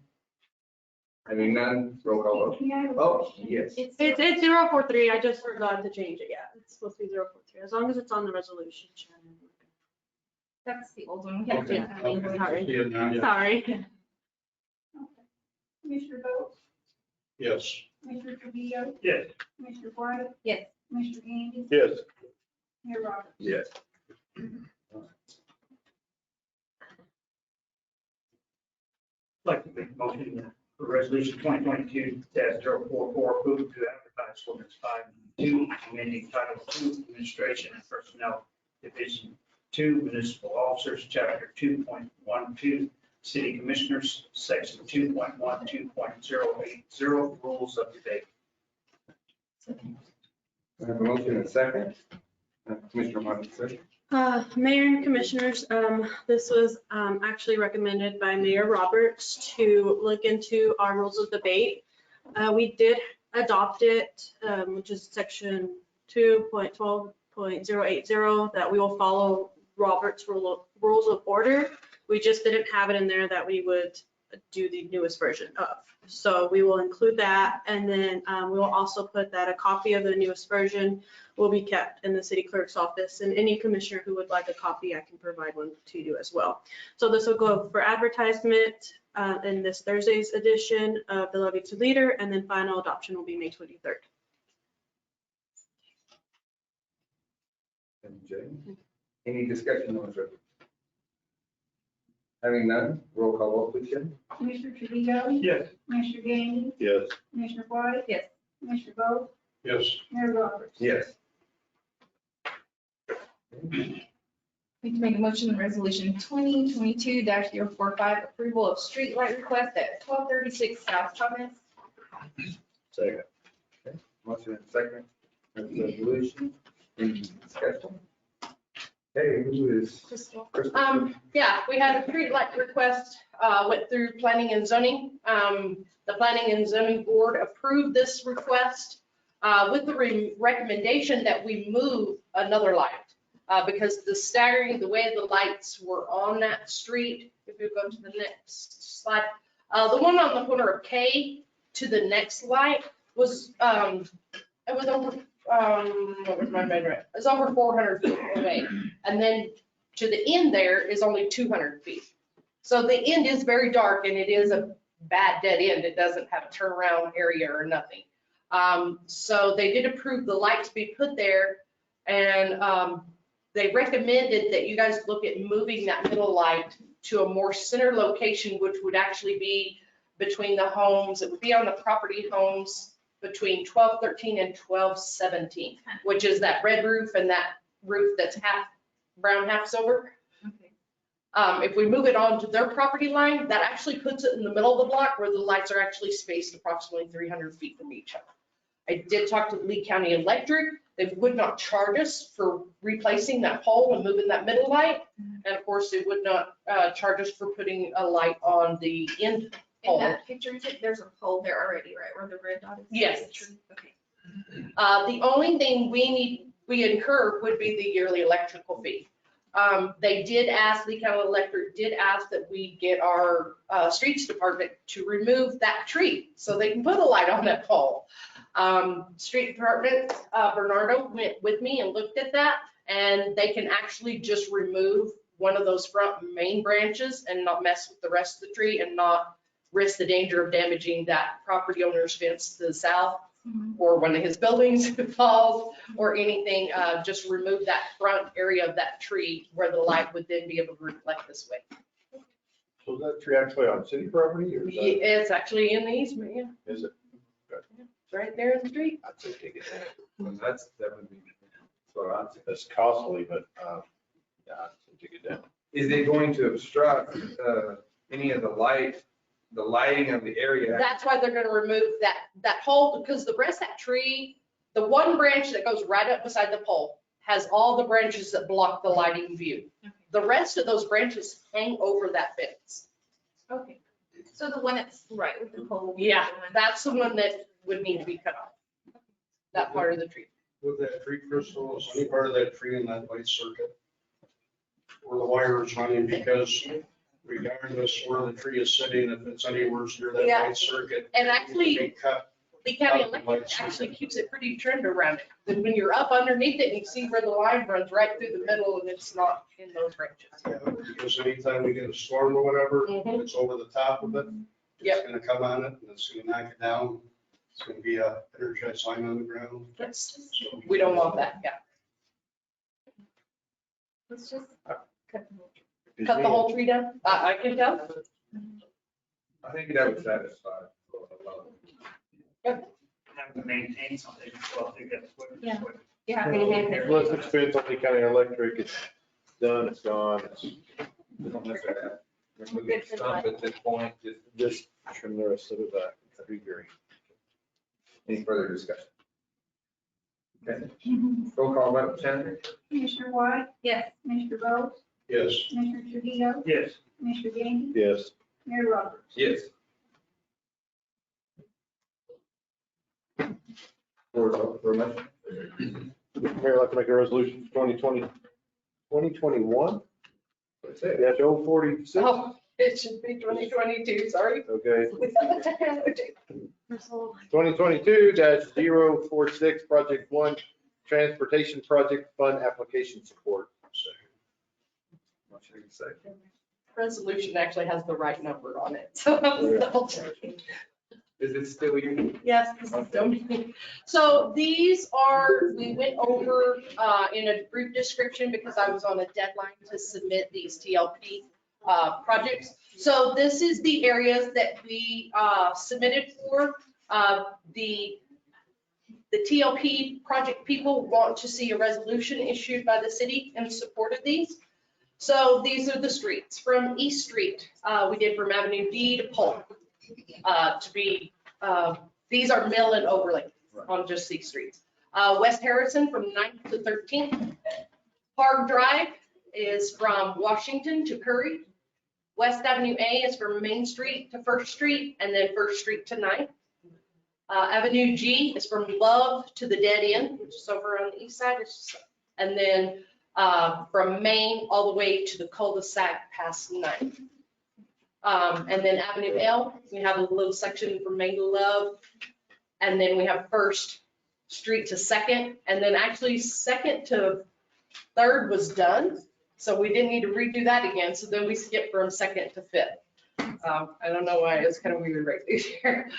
But then we have Avenue P, Main to Love, Main to 2nd, and then 9th to O. So the 5% match of would be 12,500 for the city, but we are requesting for a match waiver. So, but we won't know we get those until we find out. And this is like, you already brought us this, but it was combined and you had to separate it out? Okay. Yeah, well, this was for the mill and overlay. We have 3 projects. Right, and the slurry and the.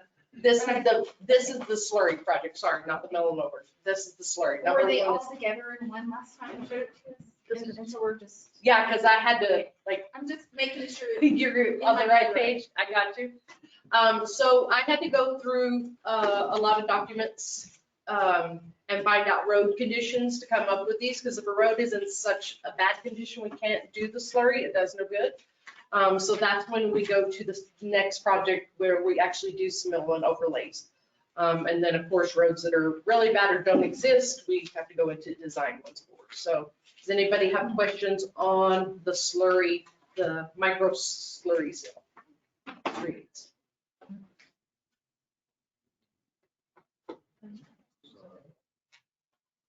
No further discussion.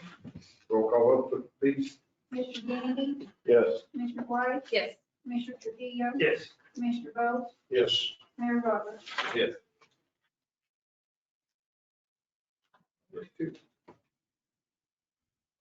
Mr. Mayor, I'd like to make a motion for 2022-047, Project 2, Transportation Project Fund Support. Motion second before, discussion, Crystal. Okay, so again, you see fewer streets on this, but that's the mill and overlay costs more money than simple slurry seal. Again, went with the roads that I could quickly find that were in need of it.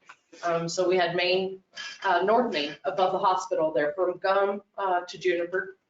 We have West Avenue J from 5th to 7th Street. Have East Central Avenue, which is just west. It's about where the courthouse, they have their drive to turn in. They redid to that part, and then the rest of it's not. So from basically that point over to commercial would be done. And then Avenue K from Love to commercial. So we're looking at the 5% match of 37,900. And again, we are asking for that waiver in this application process. Any further question, discussion? Roll call vote. Commissioner Bowe, Yes. Commissioner Gandy, Yes. Commissioner Trujillo, Yes. Commissioner White, Yes. Mayor Roberts. Yes. Mr. Mayor, I'd like to make a motion for 2022-048, Project 3, Transportation Project Fund Support. Motion second. You're up again. So this is the third TLP contract or application we put in, and this was for to design roads. So this is just to get a design done. And the first area, of course, is North Eddy, which it is a dirt road that residents currently live on, from Van Buren to Polk. And then from, on Polk Avenue, then would be from Eddy to East Street, is also a dirt.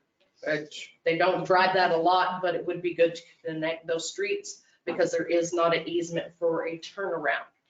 So we don't want to have another South Chavez where it just dead ends into nothing and there's no room to turn around. Then we have North and South Chavez.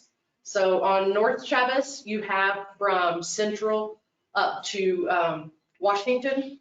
And then on South Chavez, you have from Central to Avenue A that have homes on them and they are dirt roads in the city limits. Then you have South Love.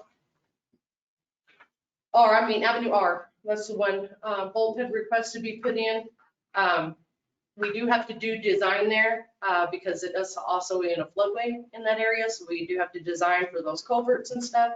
So we can't just do a simple mill and overlay in that area because we've got to address those. So that is why. So South Love and Avenue R, South Love makes that little Y around the park there. So those two roads are included in this. Our match is $8,000 on this for the designs. Of course, we are asking for the hardship on this too, but at least that one's an easier find than the others. For the design, who do we bid the design out? So we will have to, once we get the grant to do that, we will put out an RFP to bid it out to do that engineering and design. Yes. The amount we're asking for is basically an What? amount we feel will cover the Yes. design. I've talked to several different engineers that said that would probably cover those costs. Okay.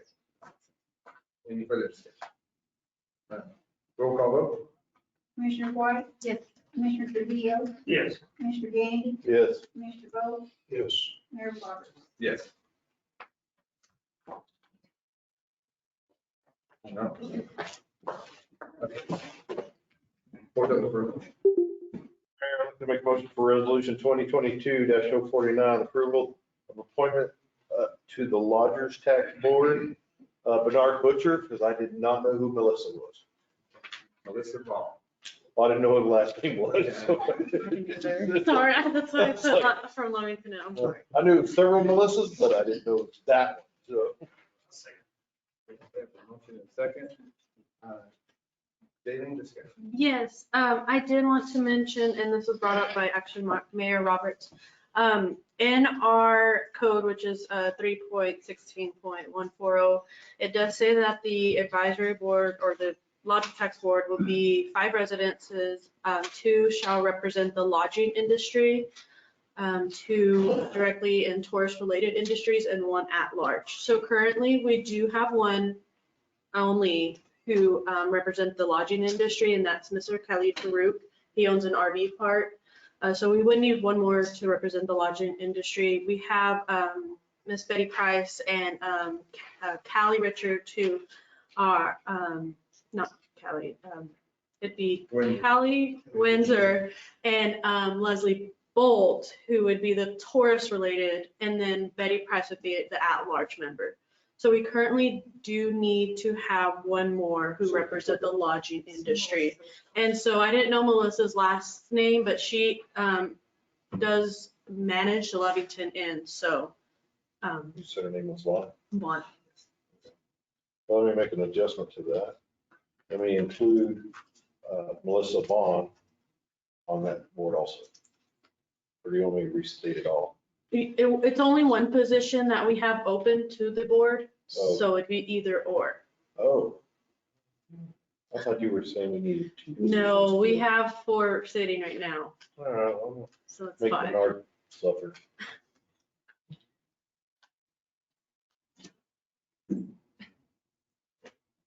Suffer is want to be on there or suffer is not? To be on there. I want him to feel included. So,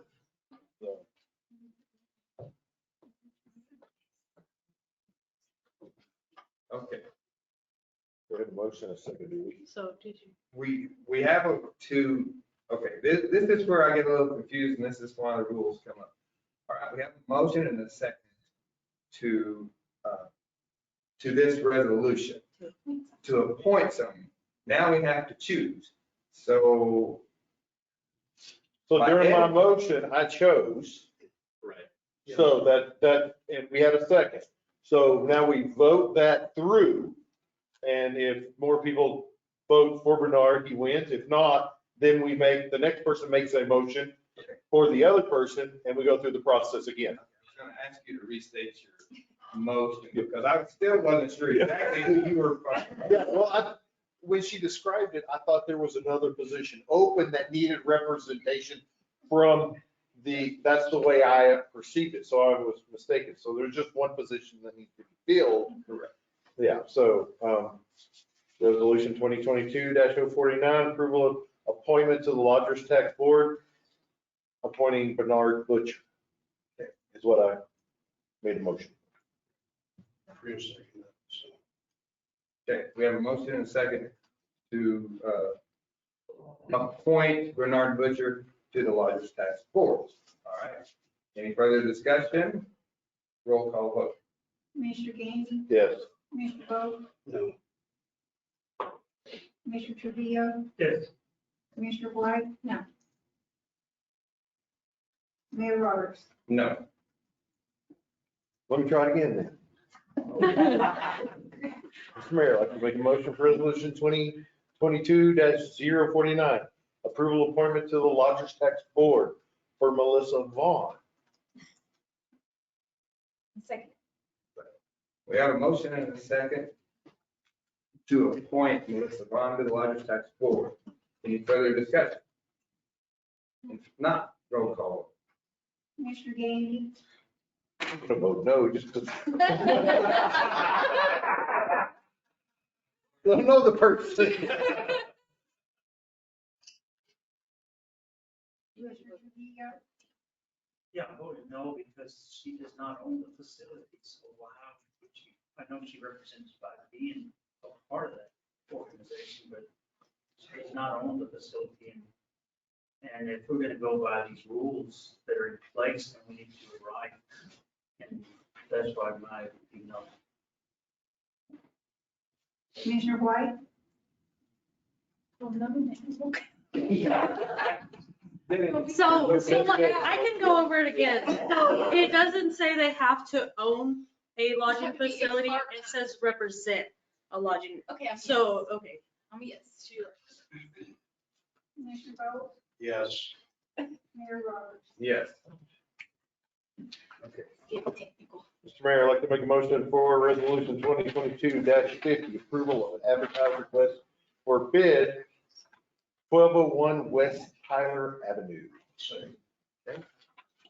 We have a motion and a second for this advertisement, and Ms. Paul.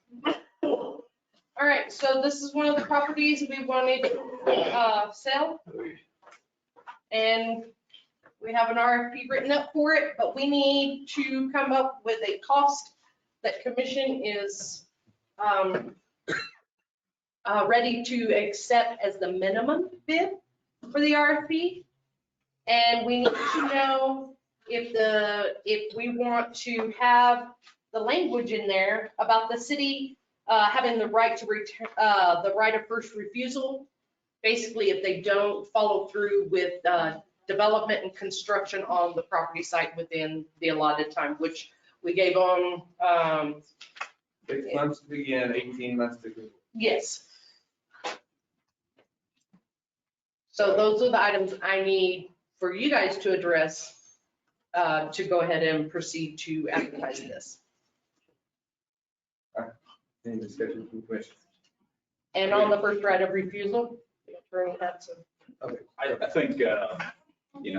take a look at, our goal is probably twofold. One, to get this off of our books and generate some income. And two, to have something positive develop with that law. So, we could have a first right of refusal. And if they don't develop the property within a certain amount of time, It's only when they decide to sell that we would have the ability to buy that back and do something. So we may look at, and I think it's important to discuss an option on that property.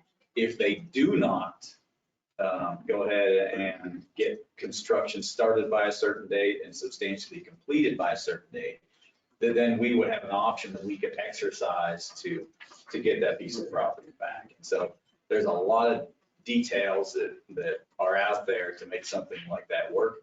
We could also put together, some contractual terms that would give us a second avenue to enforce something to get that property back. Not because we want to get it out there and get it back in and try this again, but just because we don't want someone to buy that piece of property and just sit on it, and then it's not ever developed for the purpose that we intended it to. So and I'd be happy to discuss those two different options. Okay. One, how did we acquire it? Do we know? I have no idea. Okay. No. Okay. The only reason I asked, okay, in reading this proposal, one, we're requiring the purchaser to do something within 6 months. Do we have clear title to it? Because we're asking them to pay for the title insurance, we're asking for them to pay for the title search, and we don't know if they require title insurance, if we are able to provide that.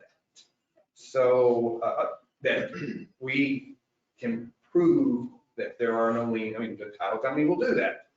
But that could take months in itself. Well, that's one of the things we discussed. The deed into the city is a quitclaim deed. And so I could give the city a quitclaim deed tonight for that same piece of property. Absolutely. It's really not worth anything. Absolutely. So that is true, and that's something that I did discuss with Ms. Paul about if this individual had to do. One, is someone gonna go do their research and bid on it if it's a quitclaim deed? And two, if they do have to do a quiet title, how long is that gonna take? And that may take a period of time. I think if they came back in and said, hey, we got a piece of property from you and your title wasn't clear, right? We'd like a little bit extra time to clear this up and move forward. I think we would be in the position to say, yeah, we can give you a little extra time on that. I think we could take a look at, how long, a quiet title, depending on how many other potential owners out there. It could take anywhere from 6 months to 18 months to actually get that process completed. Right. Plus, this is being visited the property is the way it's worded, we're requesting that they put a new home or double wide. A new home can be either state built, modular. Well, that's by our code. That's why I wouldn't buy that. I know, I appreciate that. What I'm saying is you can't go in there and construct a home in that neighborhood, or you'll take such a hit on appraisal by putting it in that neighborhood that if we gave them the land, they're probably not gonna come in. Now, there have been homes built close to that, but I don't think they were able to do that by a lending institution. They basically did it out of their pocket, constructed that. It would be a possible prospect for a modular to be brought in, set in place, and finished out that way, and or a double. And I realize those are possibilities, but you're restricting it to those. We're forcing a development of it, and I just don't know that we're clear enough to be able to impose all of these in the timeframes. And that this is my opinion, but I do this kind of as a living, so I just think that we may be constraining this piece of property and we're setting up someone for failure unless they're looking at it for a mobile home or whatever. That would be up to them, but still getting clear title and all of that. I realize that we got it clear. Well, I don't have a problem taking that language out of the RFP. This is how the property RFPs had been done in the past. So I was trying to stick to what was known It's like, when the neighbors it's- wanted to buy it and build a big garage or something, you combine it with theirs. They would have to replat to do that, but there are avenues that they could purchase the lot to extend their own. That is a possibility. They just have to follow within the A zone regulations, which is a single home or an addition to a single home. Yes. Yes, as long as it met the regulations of the single family zone. I mean, I would not have a problem throwing out that lot. The less language I have to get from him in a contract, the better I like it. So are you asking them to bring in a new double-wide manufactured home? Okay, so our regulation on manufactured home is it must be in 1985 or newer. That is our current code. Because I was just, wondering, is somebody's got to come and build a new home compared to bringing in a 1985? You're talking about a lot. of value. A lot of this. Right. Yes. So, So that's where if you guys want to put more stipulations in this, let me know. And you can say no to this tonight and I can go and revise this RFP to something more you'd be better pleased with. It is my hope that we sell this piece of property in the near future. Yes. Okay, because somebody's got to cut a tree down right in the middle of a piece of property to do anything, pretty much anything. So, but I don't feel like, in my opinion, I don't feel like we can pass it as it stays, maybe, but I don't want to also turn this into 6 months before we can possibly do it. So, I could probably have a revised one next meeting. If you guys just let me know, you don't want that language of how long they have to construct anything or anything like that. We don't want to have it back. Let them have it. What they do with it is their business. as long as it meets. We've actually done this in the past, and it gives us that twofold to move people along. But we realize in the fact that materials and logistics have been an absolute nightmare. But at least it gives us a foothold to say, hey, we're expecting something to be done. As long as you're showing us progress, we've extended this, because I'm thinking on the dry land and stuff, we had to extend that stuff, and that was a nightmare too. And if I remember correctly, I could be wrong. For some reason, I'm thinking, and I may have this in another piece of property, that house that used to be there was caught on fire.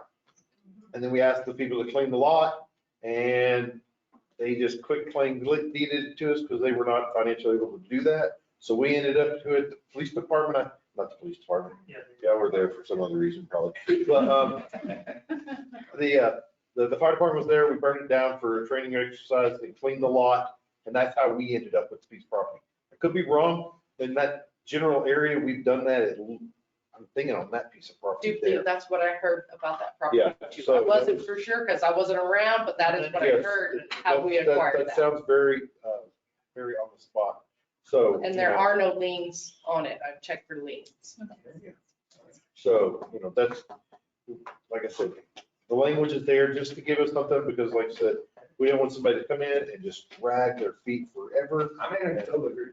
And, we can work with them if they're making progress in different things, we can be flexible on the other end of it. But, somebody just come in and go, oh, well, I didn't go buy the house 2 years ago. Come on, you're killing me. So, that's kind of my opinion. Okay, to proceed forward, she needs the purchase price. 25,000.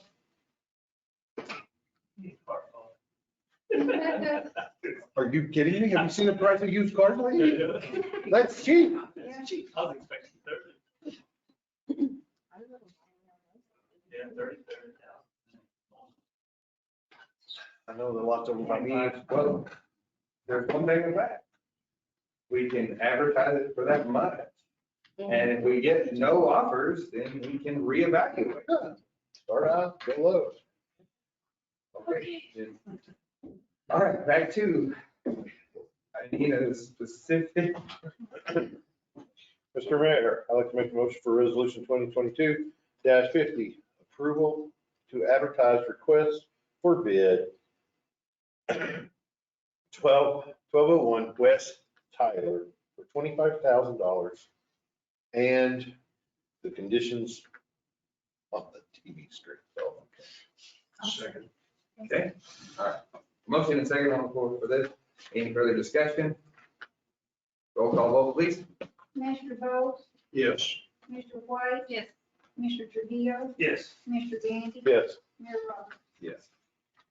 Mr. Mayor, I'd like to make a motion for resolution 2022-051, approval of a quick claim property swap. Second. Motion and second. You get to talk some more. Okay, so this is, property, actually, if you just want to go to the picture. I didn't. You didn't put the picture in? Okay, do you guys have the picture in your packet? Yes, Let me get. it makes sense. All right, so we own a piece of property, kind of in the middle of nothing, from Avenue D down to the Little League Baseball Park. It's a little strip of property. Then Mr. Goff owns a little section of property that is actually in the back of our Little League Baseball Park. So he has, he actually approached Trio when he was mayor to do this, to swap these properties. I've talked to the attorney about this, and we have to have a clear consensus that the property is of no value to us the way it is. And it's really not. We don't take care of it. We don't mow it. We don't do anything with it. It's a weed catch-all right through there.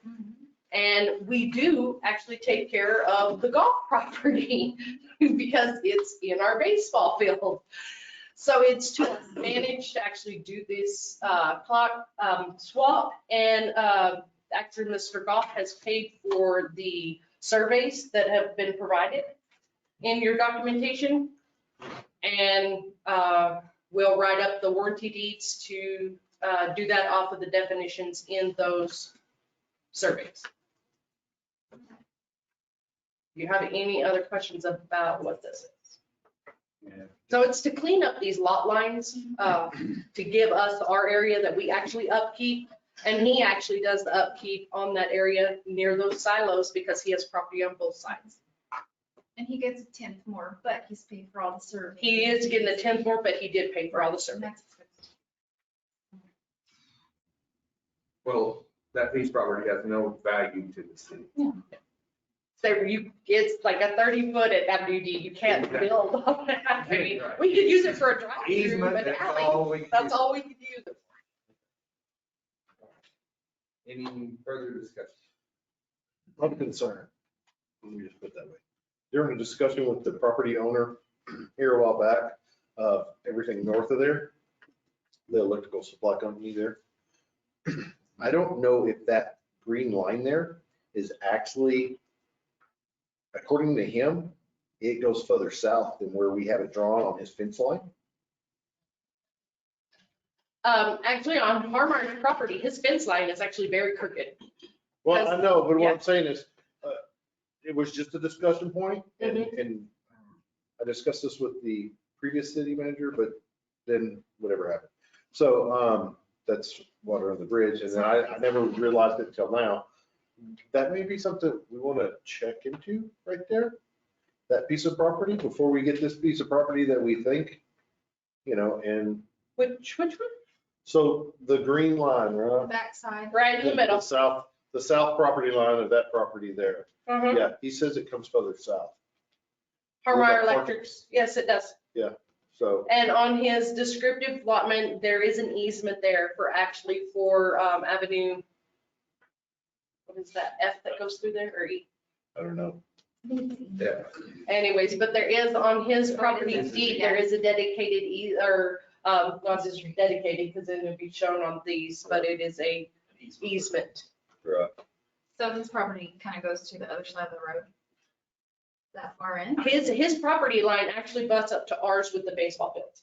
Yeah. And then on both of our titles of deed, it states that there is an easement of 30 foot here on his and on ours. So that gives us that access area through there. But I will check more into the Harmar property if you need me to. Let's check into that one, just to Okay. clarify marbles. But he did do a survey. Yeah, the survey markers are out there. You can actually. Surveys. Yeah, but he did survey markers for these here. He didn't do survey markers for the Armor stuff, correct? Well, So- you'd be able to line up Harmar's corner there, that back. corner. Maybe not. You know, I mean, Well, I can this pay is for it. Lovington. I'm not There's paying for nothing double straight in this town anyway. I know. So I would just say double. The fence is very crooked out there. It's not straight. Whatever. But let's double check that before we, just since I was thinking about it, but the rest of the property I have no problem. So. Any further? Roll call vote, please, Shannon. Commissioner White? Do you wanna Yes. take into it? No. Yes. Commissioner Trujillo? Yes. Commissioner Gandy? Yes. Commissioner Bowe? Yes. Mayor Roberts? Yes. Mr. Mayor, I'd like to make a motion for approval of ordinance 588. Ordinance of the City of Lovington, New Mexico, amending Title 5, Chapter 40.090, cannabis license, registration, and permitting.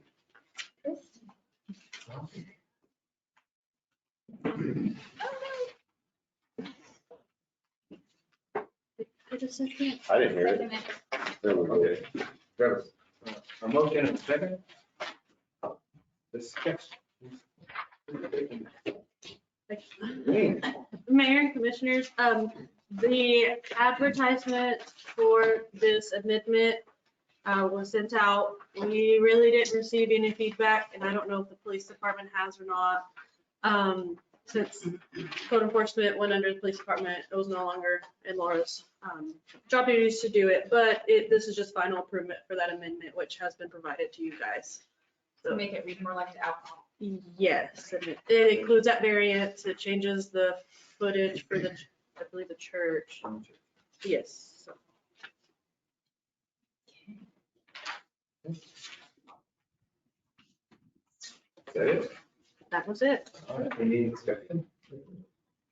If not, Shannon, roll call vote. Commissioner White? Yes.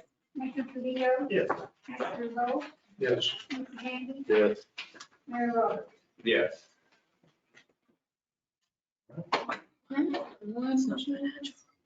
On cannabis stuff. Oh. Okay, so like people that were growing for the medical, were they grandfathered in on this stuff? Like as far as their, yes, They're still under their same regulations because the medical cannabis regulations have been in effect and they're still under those same. so they can only sell as medical, and if they want to go into this. They have to change their Have license. someone- Yes. And they were asking. All right. Make a motion we. For council. Second. Okay, second. Anybody have any questions or anything you need to address? Just wanted to let you know that we have implemented possibly a temporary approval process for requisitions for purchase orders. Anything over 1,500 has to come to me for approval. Anything over 5,000 has to go through Dr. Martinez. We will, reassess that come July 1st. We'll start the budget year if that's necessary. But we felt like it was necessary at this time just because it seems like expenses were starting to get out of hand again. The only departments that were given basically a green light to spend before the end of the budget year was police, and that had to do with their, LEPF funding, senior, and fire funds. So any of those sort of use it or lose it funds, we did want them to go ahead and spend even outside of the budget numbers. But we started to kind of pull that back a little bit, implementing these limit approvals. It's easy to do. We can just tell the software what those numbers are, and it might be something that we discuss possibly in our budget meetings, but just wanted to let you know that everything over 1,500 is specifically looked at. And I forgot to mention during my staff report, I did receive the scholarship to attend my NMLZO conference. That'll be next month, May the 3rd through the 6th. So the board of directors there gave me the scholarship. They'll be paying for my hotel stay and for the conference costs. So all I will have to cover will be my food and the travel to get there. Trying to save money wherever I can. I'm working. I had the NMFA, they refunded my money back for that. So I'm trying. Thank you. Any further questions on the accounts payable? Not, have a roll call vote, Jim? Commissioner Gandy, Yes. Commissioner Trujillo, Yes. Commissioner Bolt, Yes. Commissioner Warren, Mayor Roberts. Yes. Okay, exhaust agenda. I will go anyway since we have not adopted the new ordinance. Sorry. I mean, no, it's Christmas birthday. Happy birthday. It's Yes, stars. it's Stars. Stars. Okay. Oh. My daughter. No. Well, I was told yours, but my birthday started. Yes. We can make a motion or I can do it. Do it, hit it. Thank you. Thank you.